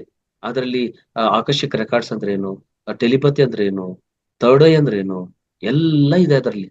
ಅದು ಆ ಬುಕ್ ಸಿಕ್ಕ ತಕ್ಷಣ ಪತ್ರಿಸಾಗಿ ಎಲ್ಲ ನಾಲೆಡ್ ಅದನ್ನೆಲ್ಲ ಓದ್ಬಿಟ್ರು, ಎಲ್ಲ ನಾಲೆಡ್ಜ್ ತಿಳ್ಕೊಂಡ್ರು ಅವರು. ಲೋಬ್ಸಾಂಗ್ ರಾಂಪ ಅಂತಕ್ಕಂಥವ್ರು ಅವ್ರು ಗ್ರೇಟ್ ಎನ್ಲೈಟನ್ ಮಾಸ್ಟರ್, ಅವರು ಟಿಬೇಟಿಯನ್ ಯೋಗಿ. ಯಾವಾಗ ಆ ಬುಕ್ ಓದ್ ನಂತರ ಅವ್ರ ಲೈಫೇ ಬದಲಾಯ್ತು, ಚೇಂಜ್ ಆಯ್ತು. ಆವಾಗ ಅಲ್ಲಿ ಸುಮ್ನೆ ಆಗ್ಲಿಲ್ಲ. ಯಾವಾಗ ಇವ್ರು ಎನ್ಲೈಟನ್ ಆದ್ರು ಪತ್ರಿ ಸಾರು ಇನ್ನ ಸ್ಟಾರ್ಟ್ 1980 ಇಂದಾನೆ ಟೀಚಿಂಗ್ ಸ್ಟಾರ್ಟ್. ಅಲ್ಲಿಂದ ಯಾರು ಸಿಗ್ತಾರೋ ಹೋಗ್ತಾ ಇರೋದು, ಊರ್ ತಿರ್ಗ್ತಾ ಇರೋದು, ಯಾರು ಸಿಕ್ಕರು ಲಾಸ್ಟ್ಗೆ ಯಾರೋ ಅಲ್ಲಿ ಎಮ್ಮೆ ಕಾಯ್ತಾ ಇದಾರೆ ಅಂದ್ರೆ ಅವ್ರ ಹತ್ರ ಹೋಗ್ಬಿಟ್ಟು ಅವ್ರಿಗೆ ಏನ್ ಬೇಕು, ಬೀಡಿ ಬೇಕಾ ಬೀಡಿ ಕೊಡ್ಸೋದು, ಅವ್ರಿಗೆ ಧ್ಯಾನ ಕೂರ್ಸೋದು. ಅವ್ರಿಗೆ ಏನ್ ಬೇಕಂದ್ರೆ ಅದು ಕೊಡ್ಸೋದು, ಧ್ಯಾನ ಕೂರ್ಸೋದು. ಒಟ್ಟು ಅಲ್ಲಿಂದ ಸುಮ್ನೆ ಇರಕ್ ಬಿಡ್ತಾ ಇದ್ದಿಲ್ಲ ಅವ್ರನ್ನ. ಯಾರಾದ್ರೂ ಸಿಕ್ಕರು ಅವ್ರಿಗೆ ಧ್ಯಾನ ಮಾಡಿಸ್ಬೇಕು. ಅಲ್ಲಿಂದ ಶುರುವಾಯ್ತು. ಆಮೇಲೆ ಅಲ್ಲಿ ಎಲ್ಲ ಅಲ್ಲಿ ಯಾಕಂದ್ರೆ ಪತ್ರಿ ಸರ್ ಅವಾಗೆಲ್ಲ, ಇವಾಗ ನಾವು ಧ್ಯಾನ ಕಲಿಸ್ಲಿಕ್ಕೆ ಏನೋ ಇಷ್ಟು ಕಷ್ಟ ಪಡ್ತಾ ಇದೀವಿ ಅಂದ್ಕೋತೀವಿ. ಒಬ್ಬನಿಗೆ ಧ್ಯಾನ ಹೇಳ್ಕೊಡಕ್ಕೆ ಪತ್ರಿ ಸರ್ 30-35 ಕಿಲೋಮೀಟರ್ ಹೋಗಿ ಒಬ್ರಿಗೆ ಧ್ಯಾನ ಹೇಳ್ಕೊಟ್ಬಿಟ್ರೆ ಸಾಕಪ್ಪ ಅಂತಿದ್ರು ಅವ್ರು. ಆ ಒಬ್ರಿಗೆ ಹೇಳ್ಕೊಡಕ್ ಅಷ್ಟು ದೂರ ಹೋಗ್ತಾ ಇದ್ರು. ಅವಾಗ ಏನಾದ್ರೆ ಬಹಳ ಕಡಿಮೆ ಯಾರು ಧ್ಯಾನಕ್ಕೆ ಬರ್ತಾ ಇದ್ದಿಲ್ಲ ಅವಾಗ. ಆಮೇಲೆ ಕೆಲವರು ಈಗ ಧ್ಯಾನಕ್ಕೆ ಬರ್ತಾ ಇದ್ದೀನಿ ನಿಮ್ಗೆ ಹೇಳ್ಕೊಡಕ್ ಅಂದ್ರೆ ಬಾ ಅಂತ ಹೇಳೋರು, ಇವತ್ತು ಬಿಸಿ ಇದೆ ನಾಳೆ ಬಾ ಅಂತ ಹೇಳೋರು. ನಾಳೆ ಬಂದ್ರೆ ಇಲ್ಲ ಇನ್ನೊಂದ್ ದಿವಸ ಬಾ ಅಂತ. ಒಬ್ರಿಗೆ ಹೇಳ್ಕೊಡಕ್ಕೆ ಮೂರ್ನಾಲ್ಕು ಸರಿ ಹೋಗಿ ಬರ್ತಾ ಇದ್ರು, ವಾಪಸ್ ಬರ್ತಾ ಇದ್ರು. ಕೆಲವರು ಕರ್ಸ್ಬಿಟ್ಟು ಧ್ಯಾನಕ್ಕೆ, ಧ್ಯಾನ ಅಂದ್ರೆ ಏನು, ಅದರಿಂದ ಏನ್ ಬರುತ್ತೆ ನಮ್ಗೆ, ಈ ರೀತಿ ಎಲ್ಲ ಕ್ವಶನ್ಸ್ ಅವಾಗ. ಅಂದ್ರೆ ಎಷ್ಟು ಇವ್ರಿಗೆ ತಾಳ್ಮೆ ಇದೆ, ಅವ್ರು ಕೇಳ್ತಕ್ಕಂತ ಕ್ವಶನ್ಸ್ಗೆ ಆಗ್ಲಿ ಇದಾಗ್ಲಿ ಇಷ್ಟು ತಪನೆ ಇದ್ರೆ ಎಲ್ಲರಿಗೂ ತಲುಪ್ಬೇಕಂತ ಮಾಡ್ತಾ ಇದ್ರು. ಅವ್ರೊಂದೇ ಆದ ನಂತರ ಅವಾಗೆಲ್ಲ ಕೂಡ ಮಾಸ್ಟರ್ಸ್, ನಮ್ ಪಿರಮಿಡ್ ಮಾಸ್ಟರ್ಸ್ ಕೂಡ ಇದೇ ತರ ಇತ್ತು. ಇವಾಗಿನ ತರ ಜೂಮ್ ತರ ಇಲ್ಲ. ನಾವೆಲ್ಲ ಫಿಸಿಕಲಿ ಹೋಗ್ಬೇಕಾಯ್ತು, ಪಾಂಪ್ಲೆಟ್ಸ್ ಹಂಚ್ಬೇಕಾಯ್ತು, ಮನೆ ಮನೆಗೆ ಹೋಗಿ ಧ್ಯಾನ ಹೇಳ್ಕೊಡ್ಬೇಕಾಗಿತ್ತು. ಮತ್ತೆ ಎಷ್ಟು ಸರಿ ಬೈದಿದಾರೆ, ನಿಮ್ಗೇನ್ ಮಾಡಕ್ಕೆ ಕೆಲಸ ಇಲ್ವಾ ನೀವು, ಹಗಲು ರಾತ್ರಿ ಬರೀ ಇದೇನು ಪಾಂಪ್ಲೆಟ್ಸ್ ಹಂಚ್ಕೊಂತ. ಆದ್ರೆ ಅವ್ರು ಏನೋ ಈ ಬ್ಯಾಂಕ್ ಲೋನ್ ಕೇಳಕ್ ಹೋಗ್ತಾರಲ್ಲ, ಲೋನ್ ಕೊಡ್ತಾರಲ್ಲ ಅದಂತ ನೋಡ್ತಾರ ಅವ್ರು. ನಾವು ನೋಡಿದ್ರೆ ಇಲ್ಲಿ ಅದ್ರಲ್ಲಿಂದ ಮತ್ತೆ ಎಷ್ಟೋ ಜನಕ್ಕೆ ಹಿಂಗ್ ಹೇಳಿದಾಗ ನಮ್ಗೆ ಅದೆಲ್ಲ ಇಲ್ಲ. ತಲುಪಬೇಕು ಅವ್ರು, ಅಂದ್ರೆ ರೀಚ್ ಮಾಡೋದು ನಮ್ ಕೆಲಸ. ಅವ್ರು ಮಾಡ್ತಾರ ಬಿಡ್ತಾರ, ಅವ್ರಿಗೆ ಬಿಟ್ಟಿದ್ದು. ಈ ರೀತಿ ಮಾಡ್ಕೊಂಡು ಹೋಗ್ತಾ ಇದ್ವಿ. ಹೋಗೋ ಟೈಮಲ್ಲಿ ಕೆಲವರೆಲ್ಲ ಅದನ್ನ ನೋಡಿ, ಇಲ್ಲ ಸರ್ ಇದು ಧ್ಯಾನದ ಬಗ್ಗೆ ಅಂದಾಗ, ಓಹೋ ಧ್ಯಾನನಾ ಅಂತ ನೋಡಿ ಕೆಲವರು ಅಲ್ಲಿಂದ ಬಂದವರು. ಈ ತರ ಎಲ್ಲ ಆ ಟ್ರಾನ್ಸ್ಫಾರ್ಮೇಶನ್ ಇವೆಲ್ಲ ಆಯ್ತು ಅವಾಗ. ಆ ಕ್ಷಣದಲ್ಲಿ ಟೀಚಿಂಗ್ ಅಂತಕ್ಕಂಥದ್ದು ಹಂಗ್ ನಡೀತಾವಾಗ. ಯಾವಾಗ 1981 ಜನವರಿ 1 ಜೀವನದಲ್ಲಿ ವೆರಿ ವೆರಿ ಇಂಪಾರ್ಟೆಂಟ್ ದಿನ ಅವ್ರಿಗೆ, ಪತ್ರಿ ಸರ್ಗೆ. 1981 ಜನವರಿ 1 ಏನಾಯ್ತು ಅವತ್ತು ಆಕ್ಚುಲಿ ಅಂದ್ರೆ, ಅವರು ಸದಾನಂದ ಯೋಗಿ ಗುರುಗಳನ್ನ ಭೇಟಿ ಮಾಡಿದ್ದೇನೆ. ಅವರು ಸದಾನಂದ ಯೋಗಿ ಗುರುಗಳು ಎಲ್ಲಿದ್ರು ಅಂದ್ರೆ ಕರ್ನೂಲು, ಆಂಧ್ರದಲ್ಲಿ ಕರ್ನೂಲ್ ಬಸ್ ಸ್ಟ್ಯಾಂಡ್. ಆ ಕರ್ನೂಲ್ ಬಸ್ ಸ್ಟ್ಯಾಂಡ್ ಇಂದ ಸ್ವಲ್ಪ ಹಂಗೆ ಹೋದ್ರೆ ರಾಘವೇಂದ್ರ ಲಾಡ್ಜ್ ಅಂತ ಇದೆ, ಅಲ್ಲ ಅವಾಗಿತ್ತು. ಆ ರಾಘವೇಂದ್ರ ಲಾಡ್ಜ್ ಅಲ್ಲಿ ಸದಾನಂದ ಯೋಗಿಗಳು ಅಲ್ಲಿ ಸ್ಟೇ ಮಾಡಿದ್ರು. ಸ್ಟೇ ಯಾಕೆ ಮಾಡಿದ್ರು, ಏನ್ ಮಾಡಿದ್ರು, ಯಾಕೆ ಬಂದ್ರು, ಆಮೇಲೆ ಹೇಳ್ತೀನಿ. ಅಲ್ಲಿ ಇದ್ದಾಗ ಇವರು ಯಾರೋ ಹೇಳಿದ್ರು, ಈ ತರ ಸದಾನಂದ ಯೋಗಿಗಳಂತ ಕರ್ನೂಲಿಗೆ ಬಂದಿದ್ದಾರೆ, ಅವ್ರು ತುಂಬಾ ಯೋಗಿ, ಅವರು ಹಿಮಾಲಯ ಪರ್ವತದಲ್ಲಿನೇ 80 ವರ್ಷ ಇದ್ದು ಇಲ್ಲಿಗೆ ಆ ಜ್ಞಾನ ನೀಡಕ್ ಬಂದಿದ್ದಾರೆ ಅಂತ ಹೇಳಿದ್ಮೇಲೆ, ಆ ಪಕ್ಕದ ಊರವ್ರು ಯಾರು ಹೇಳಿದ್ಮೇಲೆ, ಈಗ ಇವರೆಲ್ಲ ಫ್ರೆಂಡ್ಸ್ ಅಲ್ಲ, ಇವ್ರ ಫ್ರೆಂಡ್ಸ್ ಇನ್ನೊಬ್ಬ ಫ್ರೆಂಡ್ ಕೂಡ, ಅವ್ರ ಹೆಸರು ಕೂಡ ರಾಮರೆಡ್ಡಿನೇ, ಬೇರೆ ಒಂದು ಹಳ್ಳಿಲು. ಅವ್ರು ಹೇಳಿದ್ರಂತೆ, ಇಲ್ಲ ಇಲ್ಲಿ ಇದ್ರು ಇಷ್ಟು ದಿವಸ ಈ ಹಳ್ಳಿಲಿ ಇದ್ರು, ಈಗ ಹೋಗಿ ರಾಘವೇಂದ್ರ ಲಾಡ್ಜ್ ಅಲ್ಲಿ ಇದ್ದಾರೆ ಅಂದಾಗ ಅವ್ರನ್ನ, ಅದು ಇವ್ರು ನಡ್ಕೊಂಡ್ ಬರುತ್ತದು. ಅವ್ರನ್ನ ಆ ಗುರು ನೋಡ್ಕೊಂಡು ಬಂದ್ರಂತೆ. ಆ ಗುರು ನೋಡ್ಕೊಂಡ್ ಬಂದು ಅವ್ರ ಹತ್ರ ಅಲ್ಲಿ ಅವ್ರ ಜೊತೆ ಪ್ರತಿಯೊಬ್ರು ಅಲ್ಲಿರೋ ಎಲ್ಲ ಒಂದು 4 ಜನ ಫ್ರೆಂಡ್ಸ್ ಹೇಳ್ದಲ್ಲ ಅವಾಗ, ಆ 4 ಜನ ಫ್ರೆಂಡ್ಸ್ ಕೂಡ ಬಂದು ಅವ್ರನ್ನ ಭೇಟಿ ಮಾಡಕ್ ಹೋದ್ರು. ಭೇಟಿ ಮಾಡಕ್ ಹೋದ್ಮೇಲೆ ಅವ್ರು ಫಸ್ಟ್ ಕೇಳಿದ್ ಏನಂತಂದ್ರೆ, ಅಲ್ಲಿ ಯಾಕೆ ಬಂದಿರಿ ಇಲ್ಲಿಗೆ ಅಂತ ಕೇಳಿದ್ರು. ಯಾಕೆಂದ್ರೆ ಇವರೆಲ್ಲ ಹೋಗಿ ಆ ರಾಘವೇಂದ್ರ ಲಾಡ್ಜ್ ಅಲ್ಲಿ ಯಾವ್ದೋ ಒಂದು ಚಿಕ್ಕ ಮೂಲೆಯಲ್ಲಿ ಒಂದು ಚಿಕ್ಕ ಮಂಚ, ಆ ಕಾಟ್ ಮೇಲೆ ಮಲಗಿದ್ರಂತೆ. ಇವರು 4 ಜನ ಹೋದ ತಕ್ಷಣ ನೋಡ್ಬಿಟ್ಟು ಅವರು ಅಜಾನುಭಾವ ಅಂತೆ, ತುಂಬಾ ಹೈಟ್ ಇದ್ರಂತೆ ಪರ್ಸನಾಲಿಟಿ. ಪತ್ರಿಜಿ ಹೇಳ್ತಾರಲ್ಲ ಅದು. ಅವರು ಅದೇ ಸದಾನಂದ ಯೋಗಿ ಅಲ್ಲಿ ಬಂದ ತಕ್ಷಣ ಲಾಡ್ಜ್ ಒಳಗ ಮಂಚದಲ್ಲಿ ಮಲಗಿದ್ರಂತೆ. ಇವ್ರು ಹೋಗಿ ಒಳಗೋದ್ರು. ಒಳಗೋದ ತಕ್ಷಣ ಆ ಗಾಂಭೀರ್ಯದಿಂದ ಕೇಳ್ದಂತೆ, ಯಾರು ನೀವು, ಯಾಕೆ ಬಂದ್ರಿ ಇಲ್ಲಿಗೆ, ಏನ್ ಬೇಕು ನಿಮ್ಗೆ ಅಂದ್ರಂತ. ಇವ್ರಿಗೆ ಭಯ ಆಗ್ಬಿಟ್ಟಿದೆ, ಏನಪ್ಪ ಹಿಂಗ್ ಮಾತಾಡ್ತಾರೆ ಇವ್ರು, ನಾವೇನೋ ಕೇಳಕ್ ಬಂದ್ರೆ. ಆಮೇಲೆ ಇವರು ಒಬ್ರಿಗೊಬ್ರು ಮುಖ ನೋಡ್ಕೊಂತಿದ್ದಾರಂತ, ಏನ್ ಆನ್ಸರ್ ಹೇಳೋದು ಅಂತ. ಯಾಕೆ ಬಂದ್ರಿ, ಏನ್ ಮಾಡಕ್ ಬಂದ್ರಿ, ಏನ್ ಕಲಿಬೇಕಂತ ಬಂದ್ರಂತ. ಅವರೆಲ್ಲ ಮುಖ ನೋಡ್ಕೊಂಡಿದ್ದಾಗ ಇವ್ರು ಹೇಳ್ಬಿಟ್ರಂತೆ, ಇಲ್ಲಿ ಬ್ರಹ್ಮಜ್ಞಾನ ಬಿಟ್ಟು ನಿಮ್ಗೆ ಏನು ಸಿಗೋಲ್ಲ. ಬ್ರಹ್ಮಜ್ಞಾನ ಬೇಕೆಂದ್ರೆ ಇರಿ, ಇಲ್ಲಾಂದ್ರೆ ಹೋಗ್ತಾ ಇರ್ರಿ. ಯಾಕೆಂದ್ರೆ ಇವರೆಲ್ಲ ಅಲ್ಲಿ ಹೋಗಿ, ಅಯ್ಯ ನಮ್ಮ ಮಗಳ ಮದುವೆ ಆಗಿಲ್ಲ, ನಮ್ಮ ಮಗ ಜಾಬ್ ಇಲ್ಲ, ನಮ್ಗೆ ಅದಾಯ್ತು, ಆ ಪ್ರಾಬ್ಲಮ್ ಇದು ಕೇಳಿ ಕೇಳಿ ಕೇಳಿ ತಲೆ ಕೆಟ್ಟೋಗ್ಬಿಡುತ್ತೆ ಅವ್ರಿಗೆ. ಅವ್ರಿನ್ನ ಇದ್ರಲಿಂದ ಅದಕ್ಕೋಸ್ಕರ ಏನ್ ಹೇಳಿದ್ರೆ, ಯಾವತ್ತು ಆತ್ಮಜ್ಞಾನಿಗಳು ಹಂಗೆ ಇರ್ತಾರೆ. ಇವ್ ಅನ್ನೆಸೆಸರಿ ಇದಕ್ಕೆ ಇಂಟರ್ಫಿಯರ್ ಆಗಲ್ಲ. ಅದು ಇದಂಗೆ ಅಂತ ಹೇಳಲ್ಲ ಅವರು. ಅದು ಅಲ್ಲಿ ನೋಡಿ, ಇವರು ಅವ್ರದ್ದು ಅಲ್ಲಿ ಗುರುಗಳು ಇದಾರಂತ ಗೊತ್ತಾದ್ರೆ ಇವರು ಒಂದ್ 8-9 ಗಂಟೆಗೆ ಬರ್ರಿ ಅಂತ ಹೇಳಿದ್ರೆ, ಹೋಗಿ ಅಂತ ಹೇಳಿದ್ರೆ, ಬೆಳಗಿನ ಜಾವ 7ವರೆಗೆ ಹೋಗ್ಬಿಟ್ಟಿದ್ದಾರೆ. ಅಷ್ಟು ಕಾತರ ಇವ್ರಿಗೆ, ನೋಡ್ಬೇಕು, ಗುರುಗಳನ್ನ ಭೇಟಿ ಆಗ್ಬೇಕು. ಆಮೇಲೆ ಆ 4 ಜನ ಕುತ್ಕೊಂಡ್ರಂತೆ. ಕುತ್ಕೊಂಡು ಮತ್ತೆ ಅದೇ ಅವಾಗ ಹೇಳ್ತಾರಲ್ಲ ಬ್ರಹ್ಮಜ್ಞಾನ ಅಂತ, ಒಳಗ ಆಯ್ತು ನಮಗೂ ಅದೇ ಬೇಕು ಗುರುಗಳೇ, ನಮಗೂ ಬ್ರಹ್ಮಜ್ಞಾನೇ ಬೇಕು ಅಂದ್ಕೊಂಡು ಒಳಗೋಗಿ ಕೂತ್ಕೊಂಡ್ರಂತೆ. ಕೂತ್ಕೊಂಡ್ಮೇಲೆ ಅಲ್ಲಿ ಕೂತ್ಕೊಂಡ ತಕ್ಷಣ ಅವ್ರನ್ನ ಒಬ್ಬನ ಅವ್ರ ಹೆಸರು ಪತ್ರಿಜಿ, ರಾಮಚಂದ್ರ ರೆಡ್ಡಿ, ವೆಂಕಟರತ್ನಂ, ಇವರೆಲ್ಲ ಹೋಗಿದ್ರಲ್ಲಿ. ಅಲ್ಲಿ ಹೇಳಿದಾಗ ಆ ಯೋಗಿ ಒಂದ್ ಮಾತು ಹೇಳಿದ್ರಂತೆ, ನಾವು ಬ್ರಹ್ಮಜ್ಞಾನ ಪಡೀಲಿಕ್ಕೆ ಬಂದಿದ್ವಿ, ನಿಮ್ಗೋಸ್ಕರನೇ ಬಂದಿದ್ವಿ ಅಂತ ಹೇಳಿದ್ರಂತೆ. ಹೇಳಿದಾಗ ಆ ಗುರುಗಳು ಹೇಳಿದ್ರಂತೆ, ನಿಮಗೋಸ್ಕರ ಇದೇ ಲಾಡ್ಜ್ ಅಲ್ಲಿ 6 ವರ್ಷದಿಂದ ಇದೀನಿ ಅಂತ ಅಂದ್ರಂತೆ. ನೋಡಿ ಹೆಂಗಿದೆ, 6 ವರ್ಷದಿಂದ ನಿಮಗೋಸ್ಕರ ಕಾಯ್ತಾ ಇದ್ದೀನಿ ನಾನು.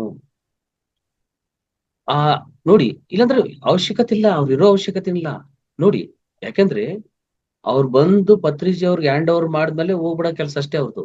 ಅಲ್ಲಿವರೆಗೂ 80 ವರ್ಷ ಹಿಮಾಲಯದಲ್ಲಿ ಇದ್ದು ಅಷ್ಟು ಜ್ಞಾನ ಪಡೆದು ಅದನ್ನ ಇವ್ರಿಗೆ ತಿಳಿಸ್ಲಿಕ್ಕೆ ದೊಡ್ಡ ಯೋಗಿ, 80 ವರ್ಷ ಹಿಮಾಲಯದಲ್ಲಿ ಇರ್ತಕ್ಕಂಥ ಯೋಗಿ ಇದು ಬಂದು ಆಮೇಲೆ ನಾನು ಕಾಯ್ಕೊಂಡಿದ್ದೆ ಅಂದ್ರೆ ಏನರ್ಥ.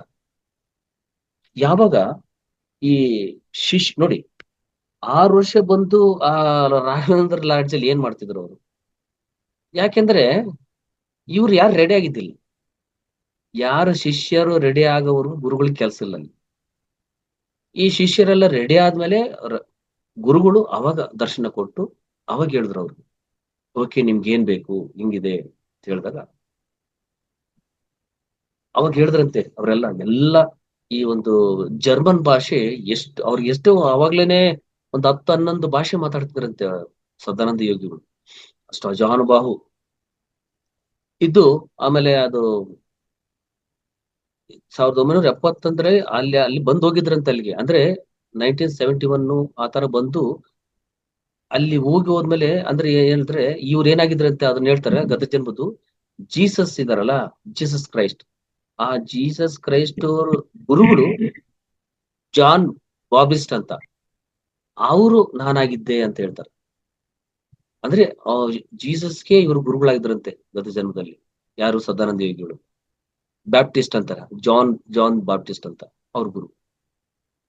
ಆಮೇಲೆ ಇದೆಲ್ಲ ಆದ ನಂತರ ಮತ್ತೆ ಇನ್ನ ರಾಮಚಂದ್ರ ರೆಡ್ಡಿ ಊರಲ್ಲಿ ಮತ್ತೆ ಸದಾನಂದ ಮತ್ತೆ ಅವರು ಶಿಷ್ಯಗಳು ಬಹಳ ಜನ ಇದ್ರಂತೆ. ಅವರೆಲ್ಲ ನೋಡ್ಕೊಂಡು ಬಂದು ಪತ್ರಿ ಸರ್ ಕರ್ಕೊಂಡು ಇವರೆಲ್ಲ ಭೇಟಿ ಆದ್ಮೇಲೆ ಅವರು ಎಲ್ಲ ಎಕ್ಸ್ಪೀರಿಯನ್ಸಸ್ ಹೇಳ್ತಾ ಹೋದ್ರಂತೆ. ಸದಾನಂದ ಯೋಗಿಗಳು ಏನೇನ್ ನಡೀತು ಅಲ್ಲಿ, ನಾನು ಬಂದಾಗ್ಲಿಂದ ಏನು ಯಾಕೆ ಪರ್ಪಸ್ ಆಫ್ ಲೈಫ್ ಬಂದಿದ್ದೀನಿ ಎಲ್ಲ ಅಂತ ಅದೆಲ್ಲ ಗೊತ್ತಾಯ್ತು ಇವ್ರಿಗೆ. ಅಲ್ಲಿ ಯಾವಾಗ ಸದಾನಂದ ಯೋಗಿಗಳ ಹತ್ರ ಇವರೆಲ್ಲ ಹೋದ್ರು, ಅವಾಗ ಹಾಲು ಒಡೆದು ಮೊಸರಾಯ್ತು. ಮೊಸರಾದಂದ್ರೆ ಅಲ್ಲಿ ಇವರು ಎನ್ಲೈಟನ್ ಆದ್ರು. ಆಲ್ರೆಡಿ ಇತ್ತು ಇವ್ರಿಗೆ, ಇದೆ ಅಂತಲ್ಲ. ಈ ತರ ಇದ್ದಾಗ ಇವ್ರ ಎಲ್ಲಾ ತರ ನಾಲೆಡ್ಜ್ ಇವ್ರಿಗೆ ಕೊಡ್ಬೇಕಂತ ಆ ಸದಾನಂದ ಯೋಗಿಗಳು ಮತ್ತೆ ಇವ್ರನ್ನೆಲ್ಲ ಒಂದ್ಸರಿ ಆ ಒಂದು ಸ್ಟೋರಿ ಹೇಳಿದ್ರಂತ ಅವ್ರು 4 ಜನ ಕುತ್ಕೊಂಡಾಗ. ಅದಕ್ಕೆ ಜಾಸ್ತಿ ದೊಡ್ಡದು ಕೂಡ ಇಲ್ಲ ಅಂತ, ಅವ್ರ ಮಧ್ಯದಲ್ಲಿ ಕುತ್ಕೊಂಡ್ರೆ ಇವ್ರು 4 ಜನ ಕುತ್ಕೋಬಹುದು ಅಷ್ಟೇ, ಅಷ್ಟು ಚಿಕ್ಕ ಜಾಗ ಅಲ್ಲಿ. ಇವರೆಲ್ಲ ಕುಂದರ್ಸಿ ಎಷ್ಟೆಲ್ಲ ಹಳೆ ಸ್ಟೋರಿಗಳೆಲ್ಲ ಹೇಳ್ತಾ ಹೋದ್ರಂತೆ. ಒಂದ್ಸರಿ ಅವ್ರು ಹೇಳಿದ್ರು, ಒಂದ್ಸರಿ ಶ್ರೀಶೈಲ ಅಡವಿಗೆ ನಾನು ಹೋಗಿದ್ದೆ. ಹೋದಾಗ ಎಲ್ಲರಿಗೂ ಸತ್ಸಂಗ ಹೇಳ್ತಾ ಇದ್ದೆ. ನಾನು ಕುತ್ಕೊಂಡು ಸತ್ಸಂಗ ಹೇಳ್ಬೇಕಾದ್ರೆ ಸುಮಾರು ಶಿಷ್ಯಂದ್ರೆಲ್ಲ ಕುತ್ಕೊಂಡು ಕೇಳ್ತಾ ಇದ್ರು. 2 ಹುಲಿಗಳು ಬಂದು ಅಲ್ಲಿಗೆ. 2 ಹುಲಿಗಳು ಬಂದ ತಕ್ಷಣ ಆ ಹುಲಿಗಳು ನೋಡಿ ಎಲ್ಲ ಓಡೋಗ್ಬಿಟ್ರು. ಅಲ್ಲಿ ಇರ್ತಕ್ಕಂಥ ಆ ಶಿಷ್ಯರೆಲ್ಲ ಓಡೋಗ್ಬಿಟ್ರು. ಓಡೋದ್ಮೇಲೆ ಎಷ್ಟೊತ್ತಾದ್ಮೇಲೆ ಅವು ಬಂದು 2 ಹುಲಿಗಳು ಬಂದು ಇವ್ರ ಹತ್ರ ಆ ಕಡೆ ಈ ಕಡೆ ನಿಂತ್ಕೊಂಡು ಆ ಕಿವಿ ಹತ್ರ ಏನೋ ಮಾತಾಡಿ 2 ಹುಲಿಗಳು ಹೋದ್ಮೇಲೆ ಆಮೇಲೆ ಇವರೆಲ್ಲ ವಾಪಸ್ ಬಂದ್ಮೇಲೆ, ಅಲ್ಲ ಯಾಕೆ ಓಡೋದ್ರಿ ನೀವು ಅಂತಂದ್ರೆ, ಇಲ್ಲ ನಮ್ಗೆ ಭಯ ಆಯ್ತು ಹುಲಿಗಳು ಬಂದ್ವಲ್ಲ ಅಂತ. ಏನ ತಿಳ್ಕೊಂಡಿದಾರೆ ಅವರು? ದೊಡ್ಡ ಯೋಗಿಗಳು, ಅವ್ರು ನನ್ನ ಭೇಟಿ ಮಾಡಕ್ ಬಂದಿದ್ರು. ಅದೇ ರೀತಿ ಬರ್ದಂಗೆ ಹುಲಿಗಳ ರೂಪದಲ್ಲಿ ಬಂದ್ರು, ನನ್ನ ಹತ್ರ ಮಾತಾಡಿ ಹೋದ್ರು. ನೀವಿದ್ರೆ ನೋಡ್ಬೋದಾಗಿತ್ತಲ್ಲ, ಎಂತ ಚಾನ್ಸ್ ತಪ್ಸ್ಕೊಂಡ್ರಲ್ಲ ನೀವು ಅಂತ ಹೇಳಿದ್ರು. ಹಂಗೆ ಅವರು ಏನೇ ಇದಾದ್ರು ಅಂದ್ರೆ ಅವರು ಬ್ರಹ್ಮಜ್ಞಾನ ಅಂತಕ್ಕಂಥದ್ದು. ಬ್ರಹ್ಮಜ್ಞಾನದಿಂದ ಆಮೇಲೆ ಅವರು ಇದೆಲ್ಲ ಆಗಿ ನಡೀತಾ ಇರ್ಬೇಕಾದ್ರೆ 1983ರಲ್ಲಿ ಏಪ್ರಿಲ್ 16ನೇ ತಾರೀಕು ಮತ್ತೆ ಪತ್ರಿ ಸಾರ್ ಕರೆದಂತಾರೆ. ಅಂದ್ರೆ ಇವರೆಲ್ಲ ಇದ್ರು ಕೂಡ ಪತ್ರಿ ಸಾರ್ ಪ್ರಥಮ ಶಿಷ್ಯ ಅವ್ರಿಗೆ, ಅಲ್ಲಿ ಚೆನ್ನಾಗಿ ನೋಡ್ಕೊಳ್ಳೋನು. ಮತ್ತೆ ಇನ್ನೊಂದು, ಪ್ರತಿ ದಿನ ಅವ್ರಿಗೆ ಊಟ ತಂದ್ಕೊಡೋರು ಯಾರು ಗೊತ್ತಾ? ಸ್ವರ್ಣಮಾಲಮ್ಮ. ಸ್ವರ್ಣಮಾಲಮ್ಮ ಮನೆಗೆ ಅಡಿಗೆ ಮಾಡ್ಕೊಂಡು ಅದನ್ನೆಲ್ಲ ಆಟೋದಲ್ಲೇ ತಗೊಂಡು ಬಂದು ಇವ್ರಿಗೆ ಕೊಟ್ಟು ಹೋಗ್ಬೇಕು. ಎಷ್ಟು ದಿನ? ಅವ್ರಿಗೆ ಎಷ್ಟು ತಾಳ್ಮೆ ಅವ್ರಿಗೆ? ಅಷ್ಟು 3 ವರ್ಷಗಳ ಕಾಲ ಇವರಲ್ಲಿ ಜ್ಞಾನ ಪಡೆಯಕ್ ಹೋಗೋದು, ಸ್ವರ್ಣಮಲ್ಲಮ್ಮ ಅಲ್ಲಿಂದ ಫುಡ್ ಎಲ್ಲ ಅಡಿಗೆ ಮಾಡ್ಕೊಂಡ್ ಬರೋದು, ಇವ್ರಿಗೆ ಬಿಸಿ ಬಿಸಿ ಊಟ ಬಡಿಸೋದು. ಇವೆಲ್ಲ ನಮಗೆ ಗೊತ್ತಾ? ನಾವೆಲ್ಲ ಡೈರೆಕ್ಟ್ ನಾವು ಪಡ್ತಿದೀವಿ, ನಮ್ಗೆ ಇದೆಲ್ಲ ಅರ್ಥ ಆಗಲ್ಲ. ಅಷ್ಟೆಲ್ಲ ಕಷ್ಟಪಟ್ಟು ಇದನ್ನ ಸಂಪಾದನೆ ಮಾಡಿ ಆ ಜ್ಞಾನ ನಮ್ಗೆ ಕೊಟ್ಟಿದ್ದಾರೆ. ಅಲ್ಲಿ ಬಂದು ಅವಾಗ 1983ರಲ್ಲಿ ಏಪ್ರಿಲ್ 16ನೇ ತಾರೀಕು ಸುಭಾಷ್ ಅಂತ ಕರೆದ್ರಂತೆ. ಸುಭಾಷ್, ನಾನು ಶರೀರ ಬಿಡ್ತಾ ಇದ್ದೀನಿ. ಅವ್ರಲ್ಲ, ನಮಗೆ ಸಿಕ್ಕಿರೋದೇ ಇವಾಗ. ನೀವು 3 ವರ್ಷ ಇನ್ನ ಏನೇನೋ ಕಲಿಬೇಕಾಯ್ತು ನಾವು. ಇವಾಗ ಇಷ್ಟು ಬೇಗ ಹೋದ್ರೆ ಹೆಂಗಂದ್ರೆ, ಇಲ್ಲ ನಾನು ಬಂದಿದ್ದ ಕೆಲಸ ಮುಗೀತು, ಅದೆಲ್ಲ ಕೂಡ ನಿಮ್ಗೆ ಆಲ್ರೆಡಿ ಟ್ರಾನ್ಸ್ಫರ್ ಆಗಿದೆ, ಇನ್ನು ಮಿಕ್ಕಿದ್ದು ನೀವೇ ನೋಡ್ಕೊಂಡು ಹೋಗ್ತೀರಿ, ನನ್ನ ಅವಶ್ಯಕತೆ ಇಲ್ಲ. ಯಾಕೆಂದ್ರೆ ನಿಮ್ಗೆ ನೆಕ್ಸ್ಟ್ ಯಾವಾಗಾದ್ರ ಒಂದು ಕ್ಲಾಸಲ್ಲಿ ಸದಾನಂದ ಯೋಗಿಗಳದೇ ಸ್ಟೋರಿ ಹೇಳ್ತೀನಿ. ಅವ್ರು ಎಲ್ಲಿಂದ ಬಂದ್ರು, ಏನಾದ್ರು ಅವ್ರ ಕತೆ ಕೇಳಿದ್ರೆ ಇನ್ನೂ ಆಶ್ಚರ್ಯ. ಹಂಗೆ ಇವರು, ನಾನು ಬಂದಿದ್ದ ಕೆಲಸ ಮುಗೀತು, ನೀವು ನೋಡ್ಕೊಂಡು ಹೋಗ್ತಾರ ಇನ್ನ ಅಂತ ಹೇಳಿ, ಆಮೇಲೆ ಅಲ್ಲಿ ನಂದ್ಯಾಲ ಅಂತ ಐತೆ, ನಂದ್ಯಾಲ ಹತ್ರ ನಂದವರಂ ಅಂತ ಇದೆ. ಅಲ್ಲಿ ಒಂದು ಜಾಗ, ಅಂದ್ರೆ ಇವ್ರು ಹೇಳಿದ್ರಂತೆ, ನಾನಿನ್ನ ಶರೀರ ಬಿಡ್ತಾ ಇದೀನಿ, ನನಗೊಂದು ಸಮಾಧಿ ರೆಡಿ ಮಾಡ್ರಿ ಅಂದ್ರ. ಹಂಗಂದಾಗ ಇವ್ರಿಗೆ ಏನು ಇದ್ದಕ್ಕಿದ್ದಂಗೆ ಸಡನ್ ಆಗಿ ಹಿಂಗ್ ಹೇಳ್ಬಿಟ್ರಲ್ಲ ಅಂತ ಇವ್ರಿಗೆ ಒಂಥರ ದುಃಖ ಆಗ್ಬಿಡ್ತಂತೆ. ಆದ್ರೂ ಕೂಡ ಹೇಳ್ದಂತೆ, ಇಲ್ಲ ಅವೆಲ್ಲ ಏನು ಇಲ್ಲ, ಎಲ್ಲ ಯಾವಾಗಾದ್ರೂ ಒಟ್ಟು ಅಟ್ಲೀಸ್ಟ್ ಈಗ ಹೋಗ್ತೀನಿ ಅಂತ ಗೊತ್ತಾಯ್ತು ಅಂತ ಹೇಳಿ ಅವ್ರು ಹೇಳಿದ್ಮೇಲೆ, ಸರ್ ಅವಾಗ ಅದಕ್ಕೆ ಮುಂಚೆ ಹೇಳಿದ್ರಂತೆ, ನಾನು ಶರೀರ ಬಿಡ ಡೇಟ್ ಏನಂದ್ರೆ ಮೇ 2ನೇ ತಾರೀಕು 1983. ಅಂದ್ರೆ ಏಪ್ರಿಲ್ ಹೇಳಿದ್ದಾರೆ, 16ನೇ ಹೇಳಿದ್ದಾರೆ, ಮೇ 2ನೇ ತಾರೀಕು ನಾನು ಪ್ರಾಣ ಬಿಡ್ತೀನಿ ಅಂತ ಹೇಳಿದೆ. ಅವಾಗ ನಾನು ಹೆಂಗೋ ಪ್ರಾಣ ಬಿಡ್ತೀನಿ, ಮತ್ತೆ ನಿಮ್ಮೇಲೆ ಪ್ರಾಬ್ಲಮ್ ಆಗ್ಬಾರ್ದು, ನೋಡಪ್ಪ ಇವ್ರೇ ಏನೋ ಮರ್ಡರ್ ಮಾಡ್ಬಿಟ್ರ ಅಂತ ಅಂದ್ಕೋಬಾರ್ದು. ಅದಕ್ಕೆ 2 ಡಾಕ್ಟರ್ಗಳು ಕರ್ಸು, 2 ಡಾಕ್ಟರ್ಗಳು ಕರ್ಸಿ, ಡಾಕ್ಟರ್ ಇದ್ದು ಟೆಸ್ಟ್ ಮಾಡಿ ಅವ್ರ ಜೊತೆ ಇದ್ದು ಅವ್ರ ಎದುರಿಗೆ ನಾನು ಇಚ್ಛಾಮರಣಿ ಅವ್ರ ಎದುರಿಗೆ ನಾನು ಪ್ರಾಣ ಬಿಡ್ತೀನಿ ಅಂತ ಹೇಳಿ, ಅವಾಗ ಆ ತರ ಪ್ರಾಣ ಬಿಟ್ರಂತೆ ಅವ್ರು. ಅದಾದ್ಮೇಲೆ ನಿಮಗೆ ಗೊತ್ತಿದೆ, ನೀವು ನೆಕ್ಸ್ಟ್ ಇದೆಲ್ಲ ನಾನು ಯಾಕೆ ಹೇಳ್ತೇನೆ ಅಂದ್ರೆ, ಇವೆಲ್ಲ ಕೂಡ ನೀವು ನಾಲೆಡ್ಜ್ ತಿಳ್ಕೊಂಡು ಯಾವತ್ತೋ ಒಂದ್ ದಿವಸ ನಂದವರಮಗೂ ಹೋಗ್ಬೇಕು, ಸದಾನಂದ ಯೋಗಿಗಳು ಸಮಾಧಿನೂ ನೋಡ್ಬೇಕು, ಅಲ್ಲಿ ಎಷ್ಟು ಎನರ್ಜಿ ಇದೆ ಅಂತಾನೂ ತಿಳ್ಕೊಬೇಕು.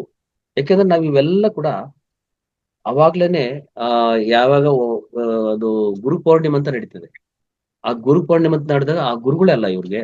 ಆ ಗುರು ಪೌರ್ಣಿಮೆದಲ್ಲಿ ಅಲ್ಲೇ ರಾತ್ರಿ ಎಲ್ಲ ಅಲ್ಲೇ ನಡೀತದೆ ಪ್ರೋಗ್ರಾಮ್ಸ್ ಎಲ್ಲ. ಸೊ ಹಂಗೆ ಆತರ ಆ ಗುರುಗಳದು ಮತ್ತೆ ಅವ್ರದ್ದು ಬಾಡಿ ವಿಕೆಟ್ ಮಾಡಿದ್ಮೇಲೆ ಸದಾನಂದ ಯೋಗಿಗಳು ಅದಾದ್ಮೇಲೆ ಕೂಡ ತುಂಬಾ ಅವ್ರ ನಾಲೆಡ್ಜ್ ಆಗ್ಲಿ ಅವ್ರದ್ದು ಇದೆಲ್ಲ ಇವರು ಅಲ್ಲಿಗೆ ಹೋಗಿ ಸಮಾಧಿ ಇಲ್ಲಿ ಧ್ಯಾನ ಮಾಡಿದಾಗ ಕೂಡ ಪತ್ರಿ ಸರ್ಗೆ ತುಂಬಾ ನಾಲೆಡ್ಜ್ ಎಲ್ಲ ಬಂದಿದೆ. ಈ ತರ ಮಾಡ್ಕೊಂಡು ಯಾವಾಗ ಅವರೆಲ್ಲ ಹ್ಯಾಂಡ್ ಓವರ್ ಮಾಡೋಗ್ಬಿಟ್ರು, ಇವ್ರಿಗೆ ಎಕ್ಸ್ಪೀರಿಯನ್ಸ್ ತುಂಬಾ ಆಗಿದೆ. ಅದೆಲ್ಲ ಮಾಡ್ತಾ ಮಾಡ್ತಾ ಮಾಡ್ತಾ ಅದರಲ್ಲಿ ತುಂಬಾ ವೆರಿ ವೆರಿ ಇಂಪಾರ್ಟೆಂಟ್ ಅಂದ್ರೆ ನಾನು ಹೇಳ್ದಲ್ಲ ಆಗ್ಲೇ ಸ್ವರ್ಣಮಲಮ್ಮರದ್ದು ಹೆಲ್ಪ್ ತುಂಬಾ ಇದೆ ಅವಾಗ. ಅದು ಆಗ್ತಾ ಇದ್ದಾಗ, ಯಾಕೆಂದ್ರೆ ಇವರು ಸ್ವರ್ಣಮಲಮ್ಮ ಹೋಗ್ ಬರ್ತಾ ಇದ್ರು, ಊಟ ಕೊಟ್ಟು ಬರ್ತಾ ಇದ್ರು, ಅದರಲ್ಲೇ ಟೈಮ್ ಆಗೋಗ್ಬಿಡ್ತೈತಿ. ಇನ್ನು ಧ್ಯಾನ ಮಾಡಕ್ಕೆ ಎಲ್ಲಿ ಟೈಮ್ ಅವ್ರಿಗೆ.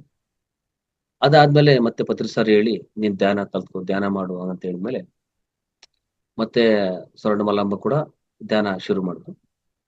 ಧ್ಯಾನ ಶುರು ಮಾಡಿದ್ಮೇಲೆ ಅವ್ರು ಧ್ಯಾನ ಶುರು ಮಾಡಿ ಕೆಲವು ದಿನಗಳಲ್ಲೇನೆ ಅವ್ರಿಗೆ ಎಕ್ಸ್ಪೀರಿಯನ್ಸಸ್ ಆಯ್ತು ಸ್ವರ್ಣಮಲಮ್ಮ. ಅದರಲ್ಲಿ ರಾಘವೇಂದ್ರ ಸ್ವಾಮಿ ಡೈರೆಕ್ಟ್ ಆಗಿ ರಾಘವೇಂದ್ರ ಸ್ವಾಮಿ ಬಂದು ಎಷ್ಟೋ ಒಂದು ಜ್ಞಾನ ಪ್ರವಚನ ನೀಡಿದ್ರಂತೆ ಅವರು ಧ್ಯಾನದಲ್ಲಿ. ಅದೊಂದು ಅನುಭವ ಆಯ್ತು.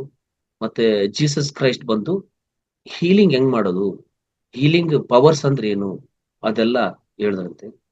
ಆಮೇಲೆ ನಿಮ್ಗೆ ಗೊತ್ತಿದೆ, ಅದು ಹೇಳಿದ್ಮೇಲೆ ಈ ತರ ಪತ್ರಿ ಸರ್ ಹತ್ರ ಹೋಗಿ ಅಮ್ಮ ಹೇಳಿದ್ಮೇಲೆ ಜೀಸಸ್ ಹೇಳಿದಾರೆ ಓಕೆ, ಈ ಹೀಲಿಂಗ್ ಮಾಡಬಾರ್ದು, ನೀನ್ ಮಾಡ್ಬೇಡ ಅಂತ ಹೇಳಿದ್ರಂತೆ ಪತ್ರಿ ಸರ್.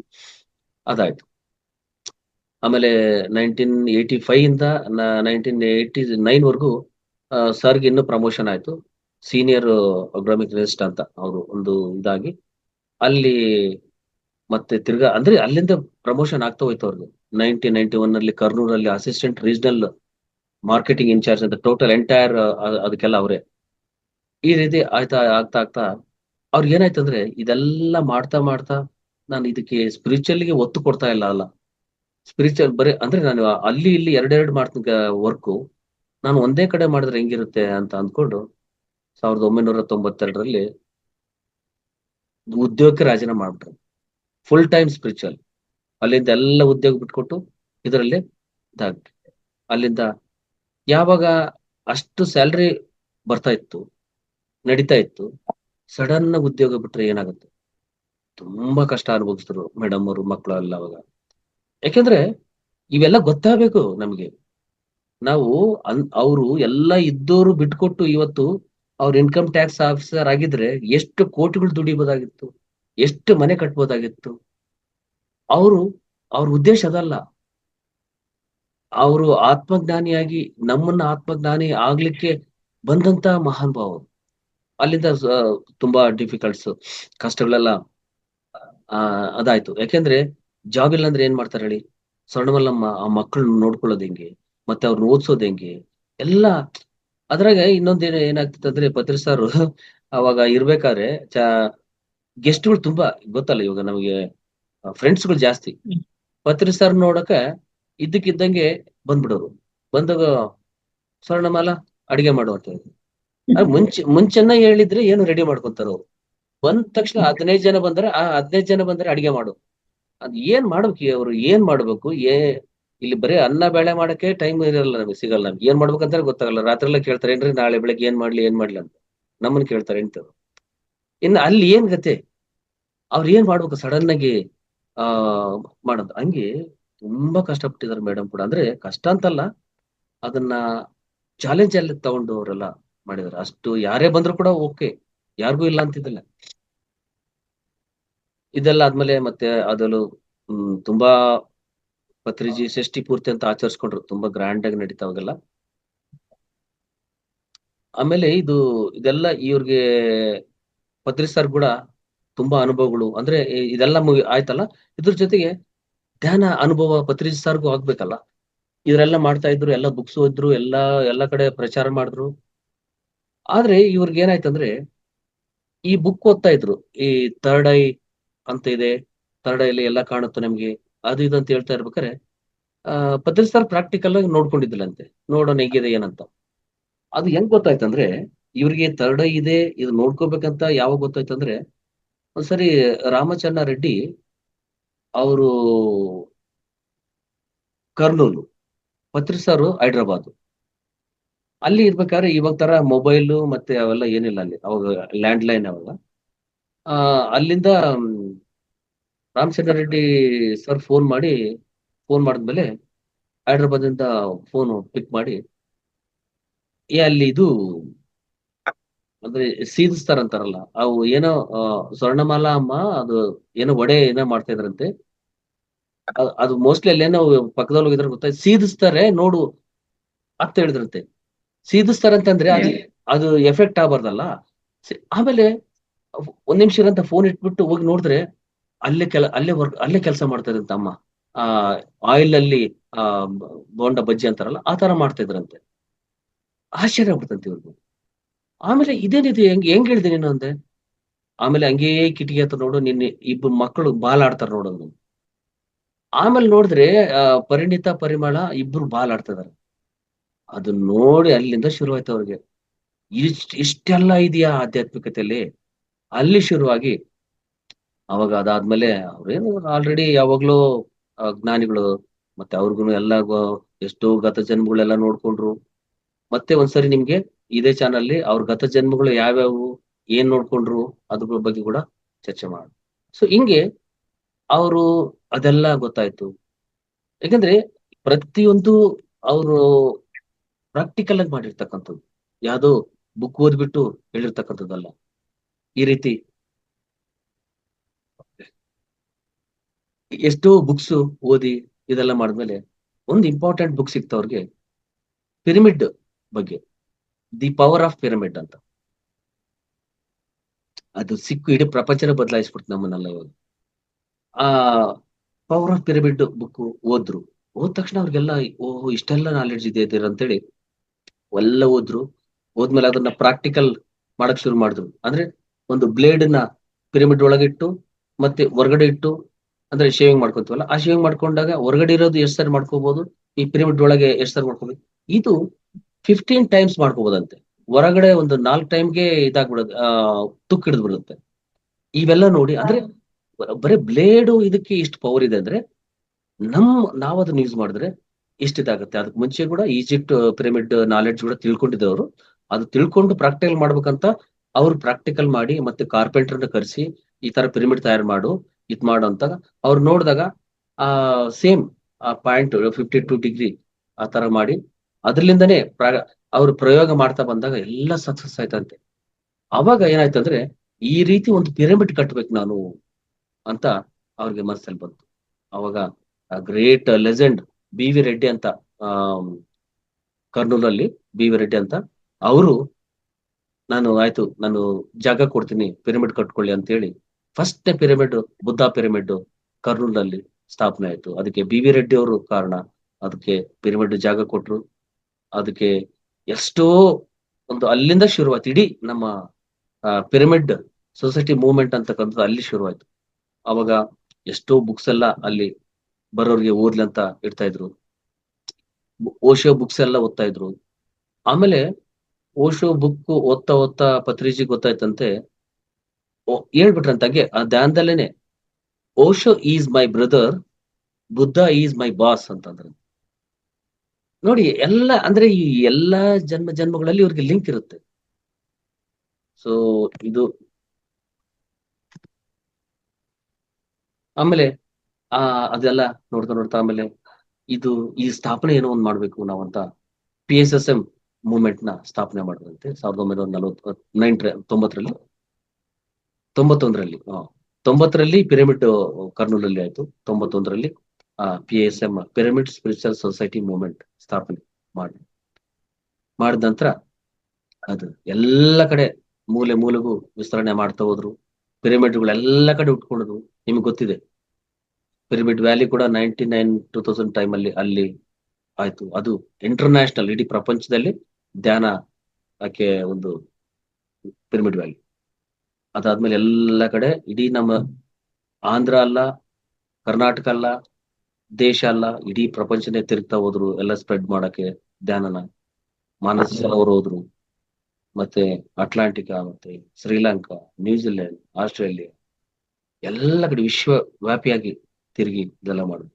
ಮತ್ತೆ ಪಿರಮಿಡ್ ಬುಕ್ ಅಧ್ಯಯನ ಮಾಡಿ ಪಿರಮಿಡ್ ಎಕ್ಸ್ಪೀರಿಯನ್ಸ್ ಪಡೆದು ಈಜಿಪ್ಟ್ ಪಿರಮಿಡ್ಗೆ ಹೋಗಿ ಅಲ್ಲಿ ಹೆಂಗಿದೆ, ಈ ನಾವು ಮಾಡ್ತಕ್ಕಂತ ಪಿರಮಿಡ್ ಹೆಂಗಿದೆ ಅದೆಲ್ಲ ಟೆಸ್ಟಿಂಗ್ ಮಾಡಿ ಎಕ್ಸ್ಪೆರಿಮೆಂಟ್ ಮಾಡಿ ಅದ್ರ ಜೊತೆಗೆ ಧ್ಯಾನದ ಜೊತೆಗೆ ಸಂಗೀತನ ಕಲಿಸ್ಬಿಟ್ಟು ಹಾಡುಗಳು ಹೇಳ್ತಾ ನಮ್ಮನ್ನೆಲ್ಲ ಟ್ರೆಕ್ಕಿಂಗ್ ಕರ್ಕೊಂಡು ಹೋಗ್ತಾ ಪ್ರಕೃತಿಯಲ್ಲಿ ಕಳೀತಾ ಫುಲ್ ಮೂನ್ ಮೆಡಿಟೇಷನ್ ಮಾಡಿಸ್ತಾ ಅಮಾವಾಸ್ಯೆ ಹುಣ್ಣಿಮೆ ಧ್ಯಾನಗಳನ್ನು ಮಾಡಿಸ್ತಾ ಗ್ರೂಪ್ ಮೆಡಿಟೇಷನ್ ಮಾಡಿಸ್ತಾ 18 ಆದರ್ಶ ಸೂತ್ರಗಳನ್ನ ನಮಗೆ ಹೇಳ್ಕೊಟ್ಟು ಎಷ್ಟೋ ಬುಕ್ಸ್ಗಳು ಬರೆದು ನೂರಾರು ಆಡಿಯೋ ವಿಡಿಯೋಗಳು ನಮಗೆ ಕೊಟ್ಟು ಎಷ್ಟೋ ಭಾಷೆಗಳಲ್ಲಿ ನಮಗೆ ಕೊಟ್ಟು ಇಷ್ಟೆಲ್ಲ ನಾಲೆಡ್ಜ್ ಕೊಟ್ಟು ಹೋದ್ಮೇಲೆ ನಾವೇನ್ ಮಾಡ್ಬೇಕು? ಅದಕ್ಕೆ ಮುಂದುವರ್ಸ್ಕೊಂಡು ಹೋಗ್ಬೇಕು. ಅದಕ್ಕೆ ಧ್ಯಾನದ ಪ್ರದೇಶ, ಧ್ಯಾನ ಕಸ್ತೂರಿ, spiritual India, the great legend Venugopal sir ಅಂತ ವೇಣುಗೋಪಾಲ್ ರೆಡ್ಡಿ ಅವರು ಮೊನ್ನೆ ಬಾಡಿ ವೆಕೆಟ್ ಮಾಡಿದ್ರು.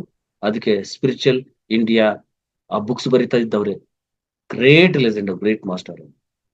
ಸೊ ಅವ್ರ ಬಗ್ಗೆನೂ ಒಂದು ಸ್ಟೋರಿ ಇದೆ, ಹೇಳೋಣ. ಯಾಕೆಂದ್ರೆ ಅವರು ಆಕ್ಚುಲಿ ಏನಾಯ್ತು, ಅವ್ರು ಹೋಗೋದಕ್ಕಿಂತ ಮುಂಚೆ 8 ದಿನ ಮುಂಚೆ ಅವ್ರಿಗೆ ಗೊತ್ತಿತ್ತು. ಅದು ದೊಡ್ಡ ಮೆಸೇಜ್ ಅದು. ಮತ್ತೆ ನೆಕ್ಸ್ಟ್ ಯಾವಾಗ ಹೇಳೋಣ. ಸೊ ಹಿಂಗೆ ಪೈಮಾ ಆರಂಭ ಆಯ್ತು. 2012ರಲ್ಲಿ ಧ್ಯಾನ ಜಗತ್ತಾಯ್ತು, ಶಾಖಾಹಾರ ಜಗತ್ತು, ಪಿರಮಿಡ್ ಜಗತ್ತು ಎಲ್ಲ ಕೂಡ ಮಾಡ್ತಾ ಬಂದ್ರು. ಇವರು not only meditator, singer, musician, table tennis, chess, shuttlecock, cricket ಎಲ್ಲ ಗೇಮು. ಇದಕ್ಕಿಂತ ಇನ್ನೇನ್ ಬೇಕು? ಸೊ ಹಿಂಗೆ ನಮ್ ಗುರುಗಳ ಬಗ್ಗೆ ಎಷ್ಟೇ ಹೇಳಿದ್ರು ಕೂಡ ಸಾಲದು. ನಮ್ಗೆ ಇನ್ನೂ ಹೇಳ್ತಾ ಹೋಗ್ಬೇಕಂದ್ರೆ ತುಂಬಾ ಇದೆ. ಮತ್ತೆ ನೆಕ್ಸ್ಟ್ ಸೆಷನ್ ಅಲ್ಲಿ ಮತ್ತೆ ಮಿಕ್ಕ ಜ್ಞಾನವನ್ನ ಹೊಡೆಯೋಣ ಹೇಳ್ತಾ, ಓಕೆ, ಧ್ಯಾನದಲ್ಲಿ ಕುತ್ಕೊಳ್ಳೋಣ ಮೇಡಮ್. ಯಾಕೆಂದ್ರೆ ಇಷ್ಟೆಲ್ಲ ಜ್ಞಾನ ಪಡೆದಿರೋದನ್ನ ನಾವು ಧ್ಯಾನದ ಮೂಲಕ ಆ ಎನರ್ಜಿಸ್ನೆಲ್ಲ ನಾವು ಪಡೆಯೋಣ. Transformation. Okay my dear masters, ಸ್ಥಿರವಾಗಿ ಹಾಯಾಗಿ ಕುಳಿತುಕೊಳ್ಳಿ. ಎಷ್ಟೊತ್ತವರೆಗೂ ಧ್ಯಾನ ಮಾಡ್ಬೇಕು ಸುಜಾತ ಮೇಡಮ್?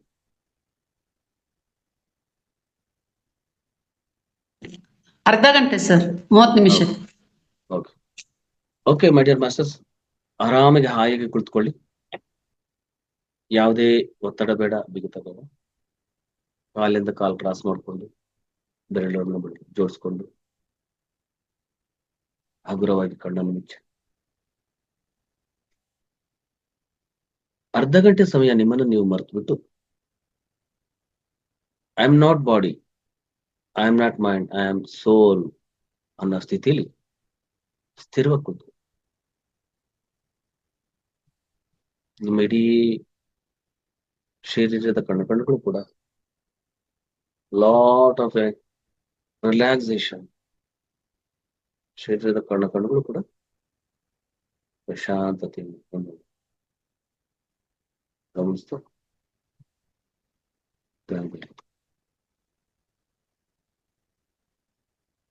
ತಲೆಯ ಭಾಗದಿಂದ ಪಾದಗಳವರೆಗೆ ರಿಲ್ಯಾಕ್ಸ್, ಭುಜಗಳಿಂದ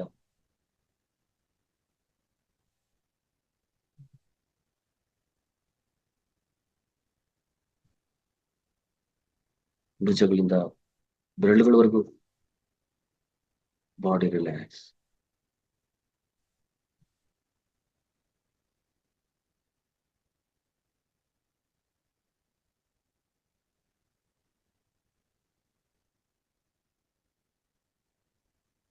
ನಮ್ಮಲ್ಲಿ ಜರುಗುವಂತಹ ಶ್ವಾಸವನ್ನು ಗಮನಿಸೋಣ. ಉಚ್ಛ್ವಾಸ, ಒಳಬರುವ ಶ್ವಾಸ, ನಮ್ಮಿಂದ ಹೊರಗೆ ಹೋಗುವಂತಹ ಶ್ವಾಸ. ಉಚ್ಛ್ವಾಸ,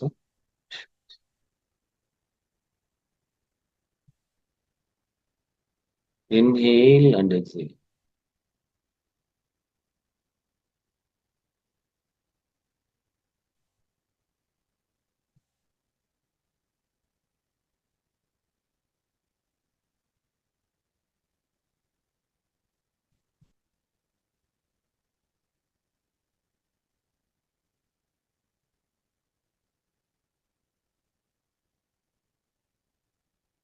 ಪ್ರತಿ ಶ್ವಾಸವನ್ನು ಗಮನಿಸು.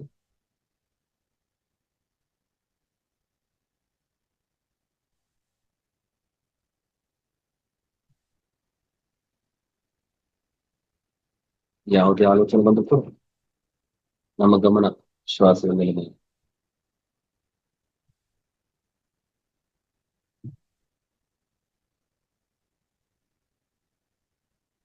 Be with your natural soft kind of breath. Be with your breath.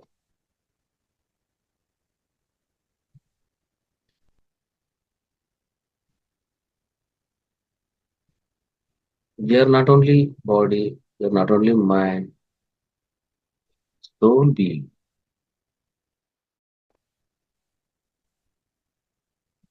You are energy being.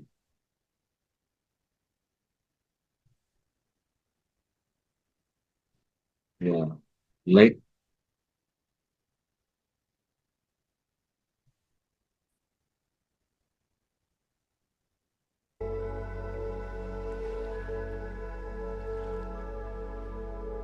Be with your breath.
We are into deeper and deeper relaxation and deeper meditation.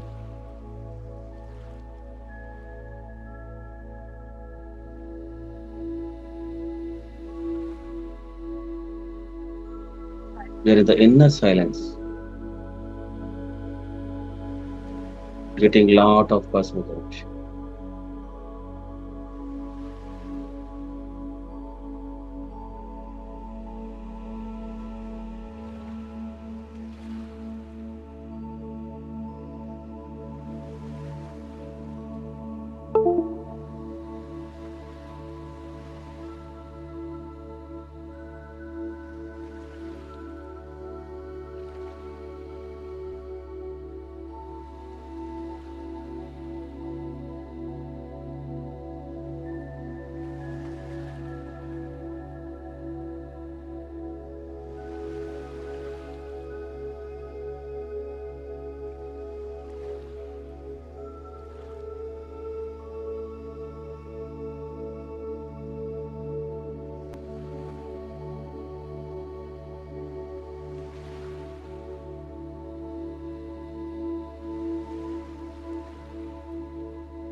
Last 10 minutes silence meditation, ಕೊನೆಯ 10 ನಿಮಿಷಗಳ ಕಾಲ ಮೌನ ಧ್ಯಾನದಲ್ಲಿ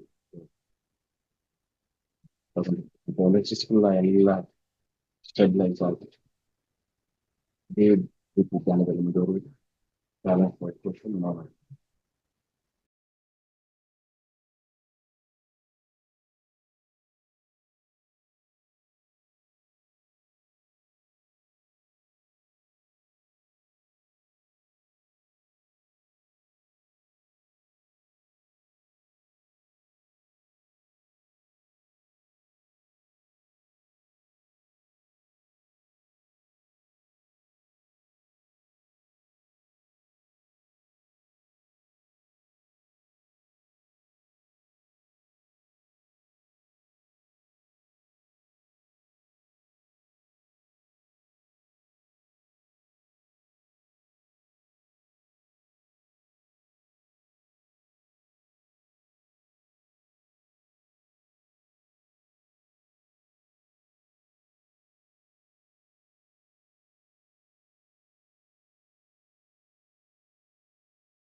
dear masters, ಕೊನೆಯ 1 ನಿಮಿಷ.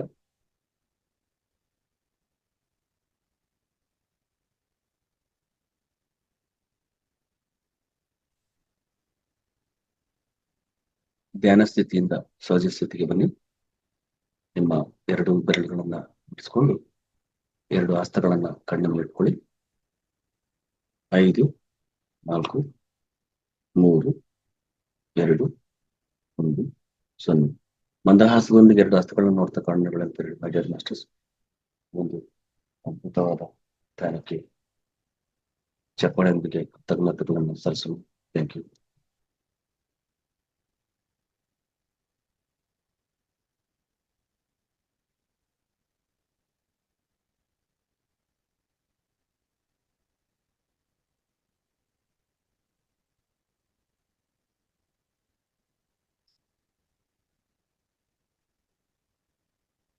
Madam. Madhura madam.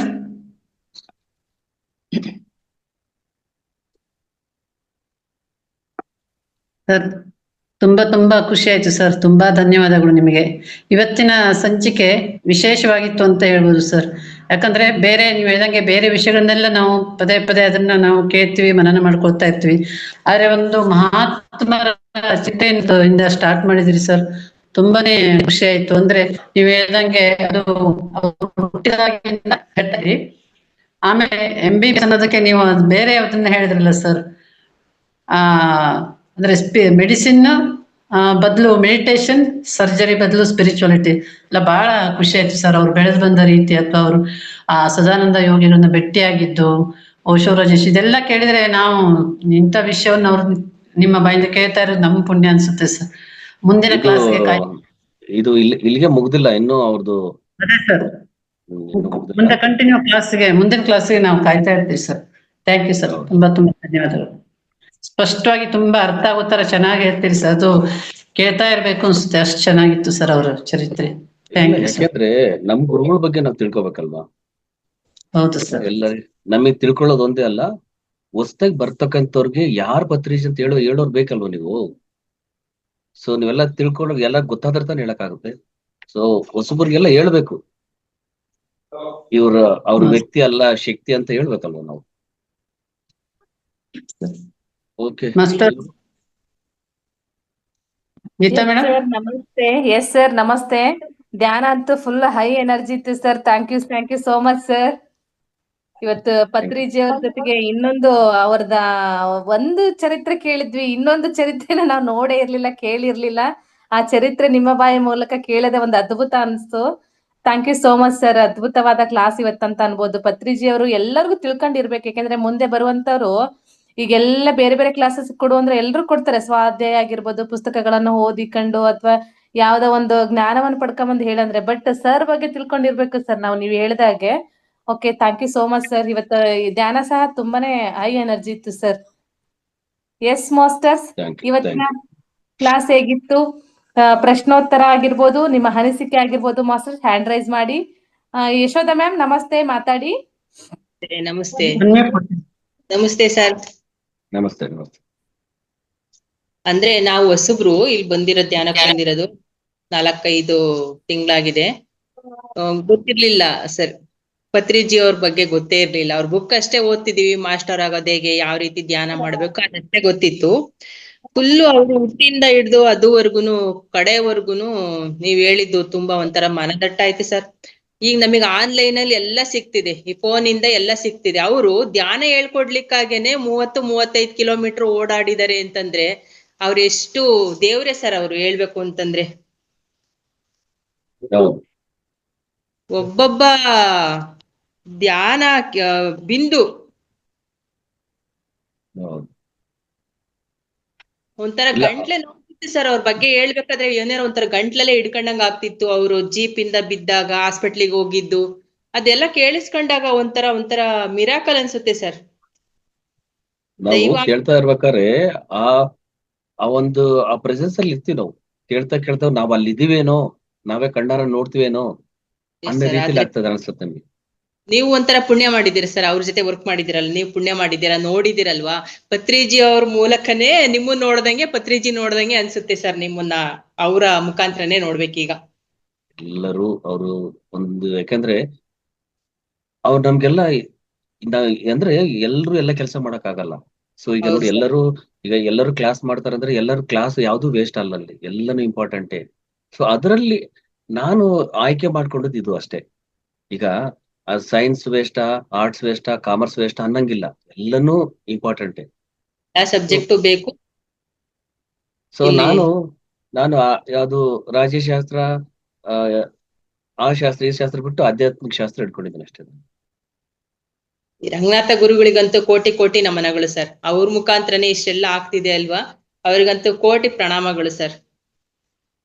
Okay, thank you sir. Thank you. Thank you, thank you. Thank you Geeta madam. So thank you. ನೀವು ತಿಳ್ಕೊಂಡಿದ್ದಲ್ಲ ಇದೆಲ್ಲ ನಾನು ಎಲ್ಲರಿಗೂ ಹೇಳ್ಕೊಡು, ಯಾರು ಪತ್ರಿಕೆ ಅಂತ ಹೇಳ್ಕೊಡ್ಬೇಕು ನೀವು. Yes sir. ಹ್ಮ್.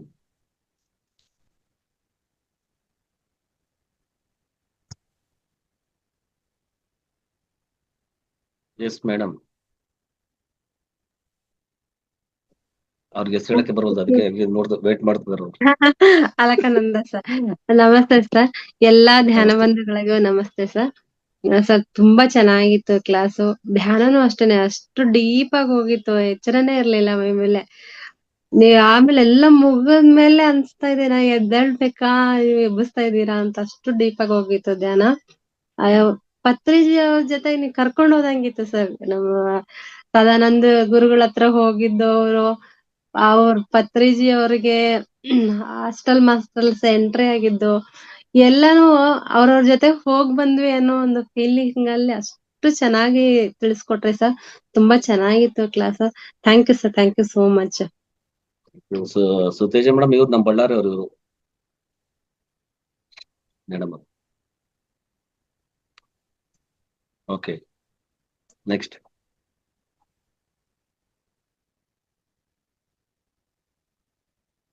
ನಮಸ್ತೆ ಸರ್. ನಮಸ್ತೆ, ನಮಸ್ತೆ. ಸರ್, ಇವತ್ತಿನ ಒಂದು ಕ್ಲಾಸು ತುಂಬಾ, ಯಾಕೆಂದ್ರೆ ಆಕ್ಚುಲಿ ನಮ್ಗೆ ಪತ್ರಿಜಿ ಸರ್ನ ಎಲ್ಲೋ ಒಂದ್ ಕಡೆ ಫೋಟೋಗಳಲ್ಲಿ ಸುಮಾರು 15 ವರ್ಷಗಳ ಹಿಂದೆ ನಮ್ ಭಾಗದಲ್ಲಿ, ಅಂದ್ರೆ ನಮ್ದು ತುಮಕೂರು ಡಿಸ್ಟ್ರಿಕ್ಟ್ ಚಿಕ್ಕನಾಯಕನಹಳ್ಳಿ ಸರ್, ಈ ಭಾಗದಲ್ಲಿ ಅವಾಗ ಯಾರೋ ಒಬ್ರು ಕರ್ಕೊಂಡೋಗಿ ಒಂದ್ ಸ್ವಲ್ಪ ದಿನ ನಮಗೆ ಧ್ಯಾನ ಮಾಡಿಸಿದ್ರು. ಬಟ್ ಆ ಟೈಮಲ್ಲಿ ನಾನು ಧ್ಯಾನ ಕಸ್ತೂರಿ ಅನ್ನೋ ಒಂದು ಬುಕ್ಗೆ ನಾನು ಚಂದಾದಾರಳಾಗಿದ್ದೆ. ವರ್ಷಕ್ಕೆ ತಿಂಗಳ ಒಂದೊಂದು ಬುಕ್ ಬರ್ತಾ ಇತ್ತು. ಆ ಮುಖಾಂತರ ನಾನು ಪತ್ರಿಜಿ ಸರ್ ಮುಖ ನೋಡಿದ್ದೆ ಅಷ್ಟೇನೆ. ಬಟ್ ಅದ ಕಾರಣಾಂತರಗಳಿಂದ ನಾನು ಮುಂದುವರಿಯೋದಕ್ಕಾಗ್ಲಿಲ್ಲ. ಬಟ್ ಇವತ್ತು ಯಾಕಂದ್ರೆ ಪತ್ರಿಜಿ ಸರ್ಗೆ ಬಗ್ಗೆ ನಮ್ಗೇನು ಗೊತ್ತಿರ್ಲಿಲ್ಲ. ಆಕ್ಚುಲಿ ಯಾರನ್ನ ಇನ್ವೈಟ್ ಮಾಡಿದಾಗ, ಅಕಸ್ಮಾತ್ ಕೇಳಿದಾಗ ನಾವ್ ಅವ್ರಿಗೆ ಹೇಗೆ ಹೇಳ್ಬೇಕು, ಯಾವ ತರ ಹೇಳ್ಬೇಕು ಅನ್ನೋದು. ಬಟ್ ಇವತ್ತು ತಿಳ್ಕೊಂಡ ಮೇಲೆ ನಾವು ಬೇರೆಯವ್ರಿಗೆ ತಿಳಿಸ್ಕೊಡ್ಬೋದು ಅವರ ಜೀವನ ಚರಿತ್ರೆನ, ಅವ್ರಿಗೆ ಯಾವ ರೀತಿ ಏನೋ ಹುಟ್ಟಿನ ಒಂದು ಇದಾಗ್ಬೋದು. ಒಬ್ಬ ಬ್ರಾಹ್ಮಣ ಕುಟುಂಬದಲ್ಲಿ ಹುಟ್ಟಿದಂಥದ್ದು ಸಂಸ್ಕಾರ ಅನ್ನೋದು ಅಲ್ಲಿಂದನೇ ಬಂತು ಅವ್ರಿಗೆ. ಬ್ರಾಹ್ಮಣ ಕುಟುಂಬದಲ್ಲಿ ಹುಟ್ಟಿದಂಥದ್ದು, ಒಂದು ಸಂಪ್ರದಾಯಬದ್ಧವಾಗಿ ಬೆಳೆದಂತ ಇರ್ಬೋದು, ಒಂದು ಕುಟುಂಬದಲ್ಲಿ ಹುಟ್ಟಿದಂತ ವ್ಯಕ್ತಿ.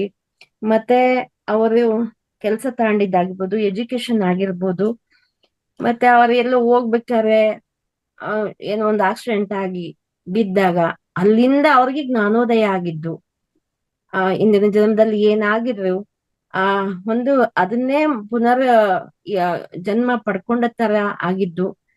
ಸರ್ ತುಂಬಾ ಅದ್ಭುತ.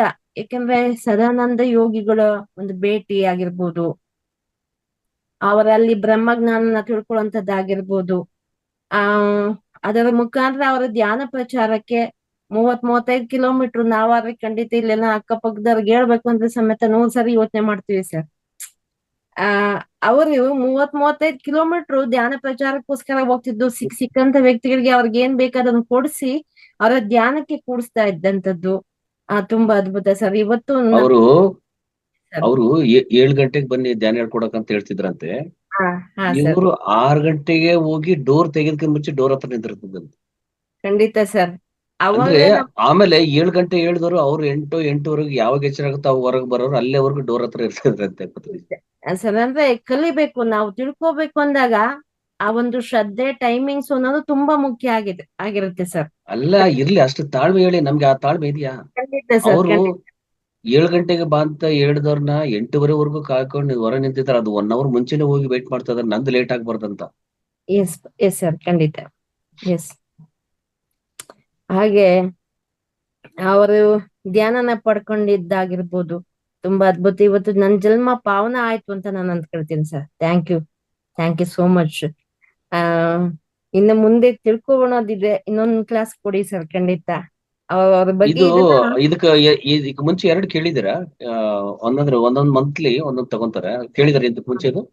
ಇಲ್ಲ ಸರ್, ಜಸ್ಟ್ ನಾನೊಂದು 3 months ಆಯ್ತು ಅಷ್ಟೇ ಜಾಯ್ನ್ ಸರಿ, ಆಗಿ. ನಾನು ಮಧುರಾ ಮೇಡಮ್ಗೆ ನಾನು ಹೇಳ್ತೀನಿ, ಅದನ್ನ ಪ್ಲೇ ಲಿಸ್ಟ್ ಮಾಡಿ ಅಂತ ಹೇಳ್ತೀನಿ. ಹಾ ಸರ್.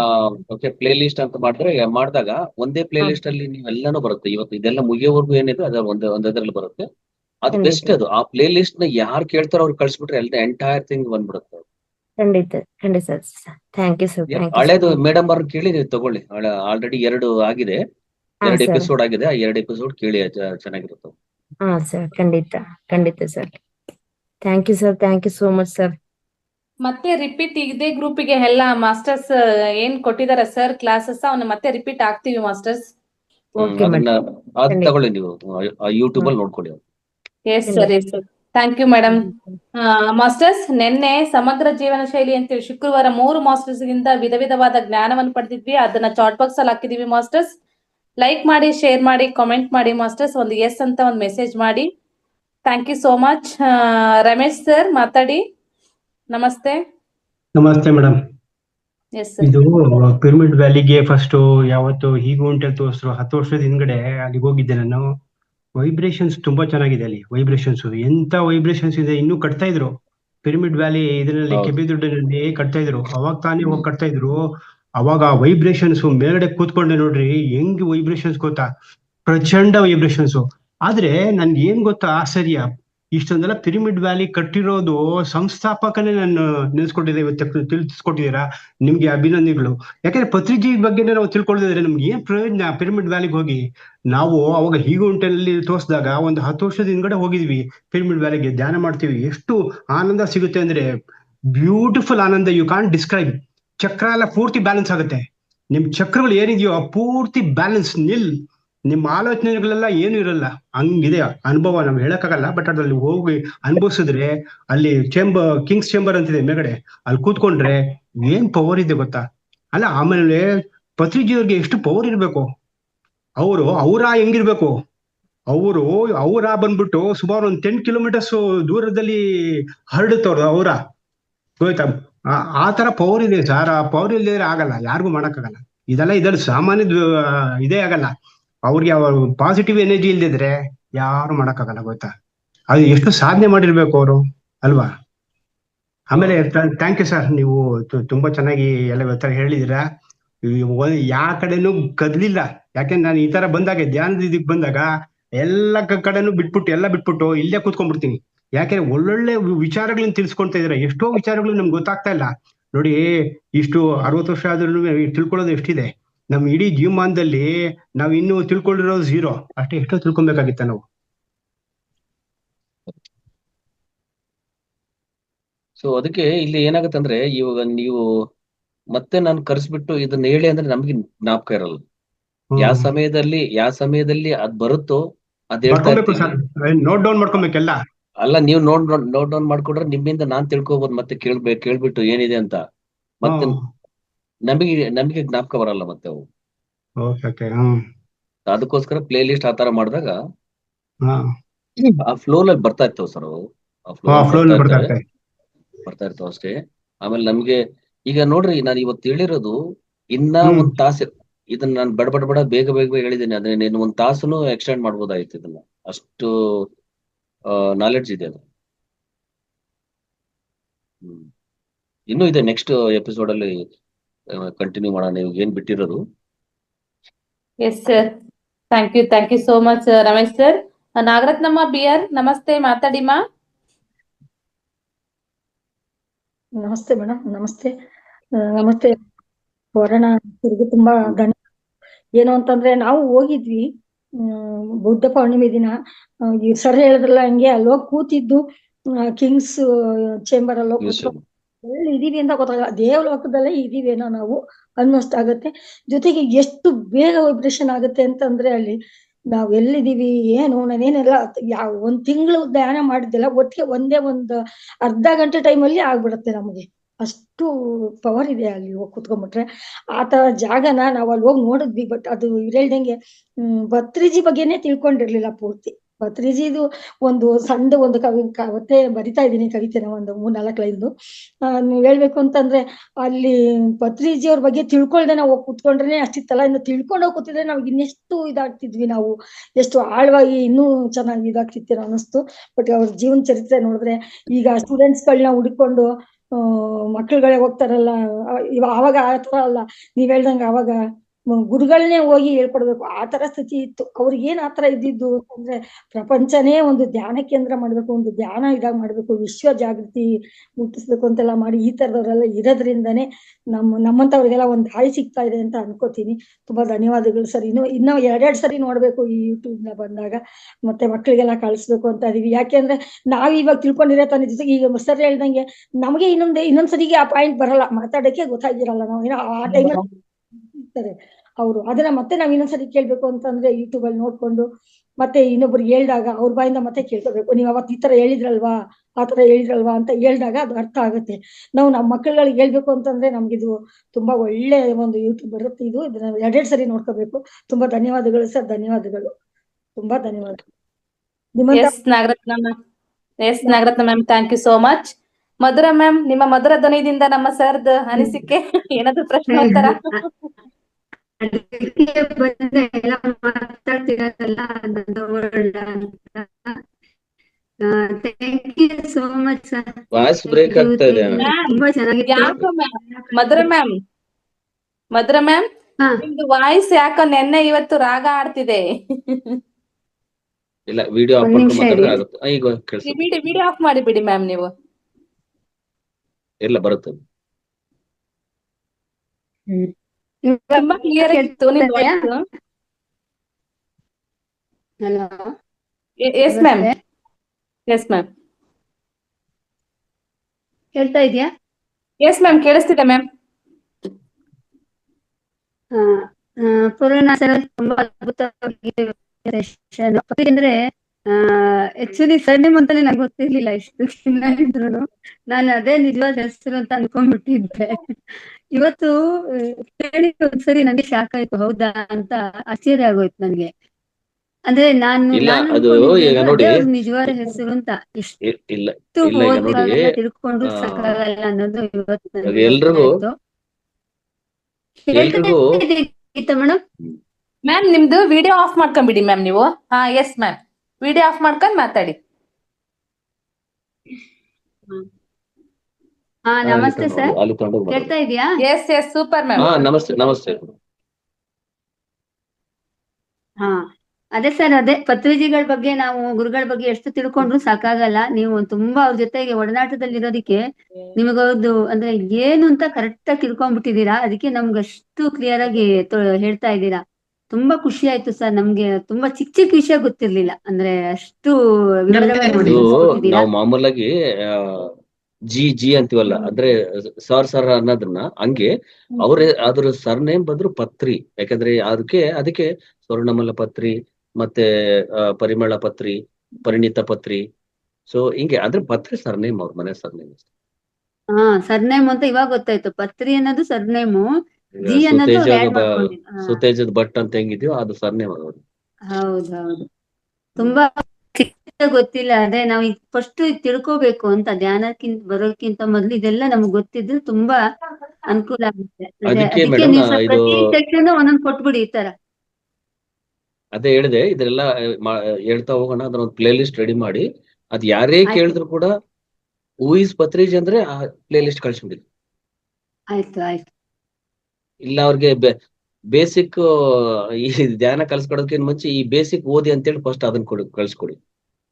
ಹೌದು ಸರ್, ಗೊತ್ತಾಗ್ಬೇಕು ಅದು. ಫಸ್ಟ್ ABCD ತಿಳ್ಕೊಂಡು ಆಮೇಲೆ ಕ್ಲಾಸಿಗೆ ಬನ್ನಿ ಅಂತ ಕಳಿಸ್ತಾರಲ್ಲ, ಹಂಗೆ. ಹೌದು ಹೌದು.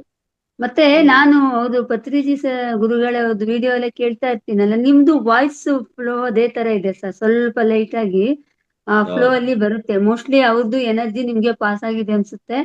ಏನೋ ನಮ್ ಪುಣ್ಯ ಸರ್. ನಾವು ಮಾಸ್ಟರ್ಸ್ಗೆ ಅಲ್ಲ, ಇಲ್ಲಿ ತುಂಬಾ ಮಾಸ್ಟರ್ಸ್ಗೆ ಗೊತ್ತಿಲ್ಲ ಅಂತ ಕಾಣುತ್ತೆ. ಈಗ ಪತ್ರಿಜಿ ವಿಸ್ಡಮ್ ಅಂತ ಇಂಗ್ಲಿಷ್ ಅಲ್ಲಿ ಹೇಳಿರೋದನ್ನ ಸೇಮ್ ಅದನ್ನೇ ನಾನು ಕನ್ನಡದಲ್ಲಿ ನಾನು ಪಿರಮಿಡ್ ಕಾಲ್ ಸರ್ವಿಸ್ ಅಲ್ಲಿ ಮಾಡ್ತಾ ಇರ್ತೀನಿ. ಅದು ಬೇಕಾದ್ರೆ ಮೇಡಮ್ ಅವ್ರು ಕಳ್ಸ್ಕೊಡ್ತಿರ್ತೀನಿ, ನೀವು ಅದ್ರಲ್ಲಿ ಹಾಕಿ ಮೇಡಮ್ ಗ್ರೂಪ್ ಅಲ್ಲಿ ಅವ್ರಿಗೆ. ಯಾಕಂದ್ರೆ ಆಯ್ತು. ಈಗ ನೋಡಿ ಎಲ್ಲಾನು ಹುಡ್ಕೊಂಡು ಹೋಗಕ್ಕಾಗಲ್ಲ. ಪತ್ರಿ ಸರ್ ಏನ್ ಹೇಳಿದ್ರೆ ಏನು ಬಿಡಲ್ಲ ಅವ್ರದ್ದು. ಎಲ್ಲ ಕೂಡ ಕನ್ನಡದಲ್ಲಿ ಬರ್ಬೇಕು, ಕನ್ನಡದವ್ರಿಗೆ ಅರ್ಥ ಆಗ್ಬೇಕು. ಹಂಗಾಗಿ ನಾನು ಅದೆಲ್ಲ ಪ್ರತಿದಿನ ದಿನ ಬರುತ್ತೆ, ದಿನ ಒಂದೊಂದು ಕ್ಲಿಪ್ಸ್ ಬರುತ್ತೆ. ಅದು ಪತ್ರಿ ವಿಸ್ಡಮ್ ಅಂತ, ವಿಸ್ಡಮ್ ಅದು ನಮ್ಗೆ ಇದರಲ್ಲಿ ಪತ್ರಿಜಿ ಜ್ಞಾನ ಮುತ್ತುಗಳು ಅಂತ ನೀವು ಹೊಡೆದಾಗ ಬರುತ್ತೆ. ಅದೆಲ್ಲ ನನ್ನ ವಾಯ್ಸ್ ಕೊಟ್ಟಿದ್ದೀನಿ. ಪತ್ರಿ ಸರ್ ಹೇಳಿರೋದೆ ಕನ್ನಡದಲ್ಲಿ ಹೇಳ್ದಂಗೆ ಇರುತ್ತೆ, ನಾನು ವಾಯ್ಸ್ ಕೊಟ್ಟಿದ್ದೀನಿ ಅಷ್ಟೇ. Thank you. ಇವತ್ತೊಂಥರ ಲಕ್ಕಿ ಡೇ ಅಂತ ಹೇಳ್ಬೋದು. ನಿಮ್ಮಂತ ಜ್ಞಾನಿಗಳು ಬಂದು ನಮ್ಮ ವೇದಿಕೆಗೆ ಬಂದು ತುಂಬಾ ಒಳ್ಳೆ ಮಾಹಿತಿ ಕೊಟ್ಟಿದ್ದೀರಾ sir. Thank you so much sir. Thank you. ಪ್ರತಿ ತಿಂಗಳು ನಮ್ಗೊಂದು ಸೆಷನ್ ಇರ್ಲಿ ನಿಮ್ದು ಇದೇ ರೀತಿ ಅಂತ ಹೇಳಲಿಕ್ಕೆ ಇಷ್ಟಪಡ್ತೀನಿ. Thank you sir. Thank you. Yes Madhura ma'am, thank you so much. Sir ನಮಸ್ತೆ, ನಮ್ಮ ಮಾವನವ್ರು ಮಾತಾಡ್ತಾರೆ ಸರ್. ನಮಸ್ತೆ ಸರ್. ನಮಸ್ತೆ ಸರ್. ನಿಮ್ಮ ಇವತ್ತಿನ ಅಧ್ಯಾತ್ಮದ ಯಾತ್ರದ್ದು ಬಹಳ ತುಂಬಾ ಚೆನ್ನಾಗಿತ್ತು ಸರ್. ನಿಜವಾಗ್ಲೂ ನಾವು ಇದನ್ನ ಯಾವಾಗ ಕೇಳಬೇಕಾಗಿತ್ತೋ ಏನೋ, ಇವತ್ತಿನ ದಿವಸ ನಮಗೆ ದೊರೆತದ್ದು ತುಂಬಾ ತುಂಬಾ ತುಂಬಾ ಧನ್ಯವಾದಗಳು ಸರ್. ಬಹಳ ಚಲೋ ಇತ್ತು. ಏನಿಲ್ಲ, ನಮ್ಗೆ ಗೊತ್ತಿರೋದನ್ನ ಹೇಳ್ಬೇಕಲ್ವಾ. ಯಾಕಂದ್ರೆ ನಾನು ಅದೇ ಹೇಳ್ತಿರೋದು, ಇದು ಇನ್ನೂ ಇದೆ ಸರ್, ತುಂಬಾ ಇದೆ. ಎಲ್ಲರಿಗೂ ಹೇಳಿ, ಜಾಯ್ನ್ ಆಗಕ್ಕೆ ಹೇಳಿ. ಯಾಕಂದ್ರೆ ಎಲ್ರಿಗೂ ತಲುಪಬೇಕು. ಇದು ತಲುಪಿದ್ಮೇಲೆ ಇದು ಇಲ್ಲೇ ಬಿಡೋದಲ್ಲ, ಎಲ್ರಿಗೂ ಹೇಳ್ತಾ ಹೋಗ್ಬೇಕು. ಎಷ್ಟೋ ಜನರೇಷನ್ ಬರ್ತದೆ ಮುಂದೆ. ಈಗ ಇನ್ನ ಒಂದು ಎಷ್ಟೋ ಜನರೇಷನ್ ಆದ್ಮೇಲೆ ಪತ್ರಿಜಿ ಅಂತ ಯಾರಂದ್ರೆ ಗೊತ್ತಿಲ್ಲ ಅಂದ್ರೆ ಮತ್ತೆ ಇದು ಹೆಂಗೆ ಕ್ಯಾರಿ ಓವರ್ ಆಗ್ತಾ ಇರ್ಬೇಕು. ಆ ಭಗವದ್ಗೀತೆ, ಆ ವೇದವ್ಯಾಸ ಬರ್ದಾಗ್ಲಿಂದ ಇಲ್ಲಿವರೆಗೂ ಹೆಂಗೆ ಹೋಗ್ತಾ ಇದೆ ಎಲ್ಲ ಕಡೆ, ಹಂಗೆ ಎಲ್ಲ ಕಡೆ ಹೋಗ್ತಾ ಇರ್ಬೇಕು, ಸ್ಪ್ರೆಡ್ ಆಗ್ತಾ ಇರ್ಬೇಕು. ಸರಿ. ಬಟ್ ಇನ್ನೊಂದು, ಈ ಮಹತ್ವ ಫೌಂಡೇಶನ್ ಈ ಒಂದು ಕಾರ್ಯನ ಪ್ರಾರಂಭ ಮಾಡಿತು. ಯಾವ ಚಾನಲ್ ಅವರು ಮಾಡ್ಲಿಲ್ಲ ಪತ್ರಿಜಿ ಬಗ್ಗೆ. ಎಲ್ಲ ಪತ್ರಿಜಿ 7 ಬುಕ್ಗಳ ಬಗ್ಗೆ ಹೇಳ್ತಾ ಇದ್ರು ಹೊರತು ಪತ್ರಿಜಿ ಬಗ್ಗೆ ಹೇಳಲಿಲ್ಲ. ಈ ತರ ಡಿಟೇಲ್ ಆಗಿ ಎಪಿಸೋಡ್ 1, 2, 3 ಇಂದ ಹೇಳಿಲ್ಲ. ಬಟ್ ಅದು ಪ್ರಾರಂಭ ಆದ್ದು ಇಲ್ಲಿಂದಲೇ, ಮಹತ್ವ ಫೌಂಡೇಶನ್ ಇಂದ. ತುಂಬಾ ಧನ್ಯವಾದಗಳು sir. Thank you. Yes sir, thank you so much sir. ಇವತ್ತಿನ ಕ್ಲಾಸ್ ಅಂತ ಅದ್ಭುತವಾಗಿತ್ತು. ಮಾಸ್ಟರ್ಸ್, ಮತ್ತೆ ಯಾರಿಗಾದ್ರೂ ಪ್ರಶ್ನೆ, ಅನಿಸಿಕೆ ಆಗಿರ್ಬೋದು ಮಾಸ್ಟರ್ಸ್? ಎಸ್ ಸರ್, ಯಾರ್ದು ಪ್ರಶ್ನೆ ಅನಿಸಿಕೆ ಇಲ್ಲಂದ್ರೆ ಸಮಯ ಆಗಿದೆ. ಕಾರ್ಯಕ್ರಮ ಸಂಪನ್ನಗೊಳಿಸೋಣ sir. Thank you so much. ಎಲ್ಲರೂ ಕೂಡ ತಾಳ್ಮೆಯಿಂದ ಕೇಳಿದ್ದಕ್ಕೆ, ಅರ್ಥ ಮಾಡ್ಕೊಂಡಿದ್ದಕ್ಕೆ. ಸೊ ಇದನ್ನ ಇಲ್ಲೇ ಬಿಡದಂಗೆ ಎಲ್ರಿಗೂ ತಲುಪಿಸಿ ಅಂತ ಕೇಳ್ತಾ, thank you. Yes sir, thank you so much sir. Thank you so much masters. ಇವತ್ತಿನ ಜ್ಞಾನ ಹಂಚಿಕೆ ಆಗಿರ್ಬೋದು, ಧ್ಯಾನನು ಸಹ ನಮ್ಮ ಸರೇ ಮಾಡ್ಸಿರೋದ್ರಿಂದ ಹೈ ಎನರ್ಜಿ ಇತ್ತು. ಥ್ಯಾಂಕ್ ಯು ಸೋ ಮಚ್ ಎಲ್ಲರಿಗೂ. ನಮಸ್ತೆ ಮಾಸ್ಟರ್ಸ್. ಶಶಿಕಲಾ ಮ್ಯಾಮ್, ಕಾರ್ಯಕ್ರಮವನ್ನು ಸಂಪನ್ನಗೊಳಿಸಿ. ನಮಸ್ತೆ ಮ್ಯಾಮ್. ನಮಸ್ತೆ ಎಲ್ಲರಿಗೂ. Yes ma'am. Thank you sir. Thank you madam.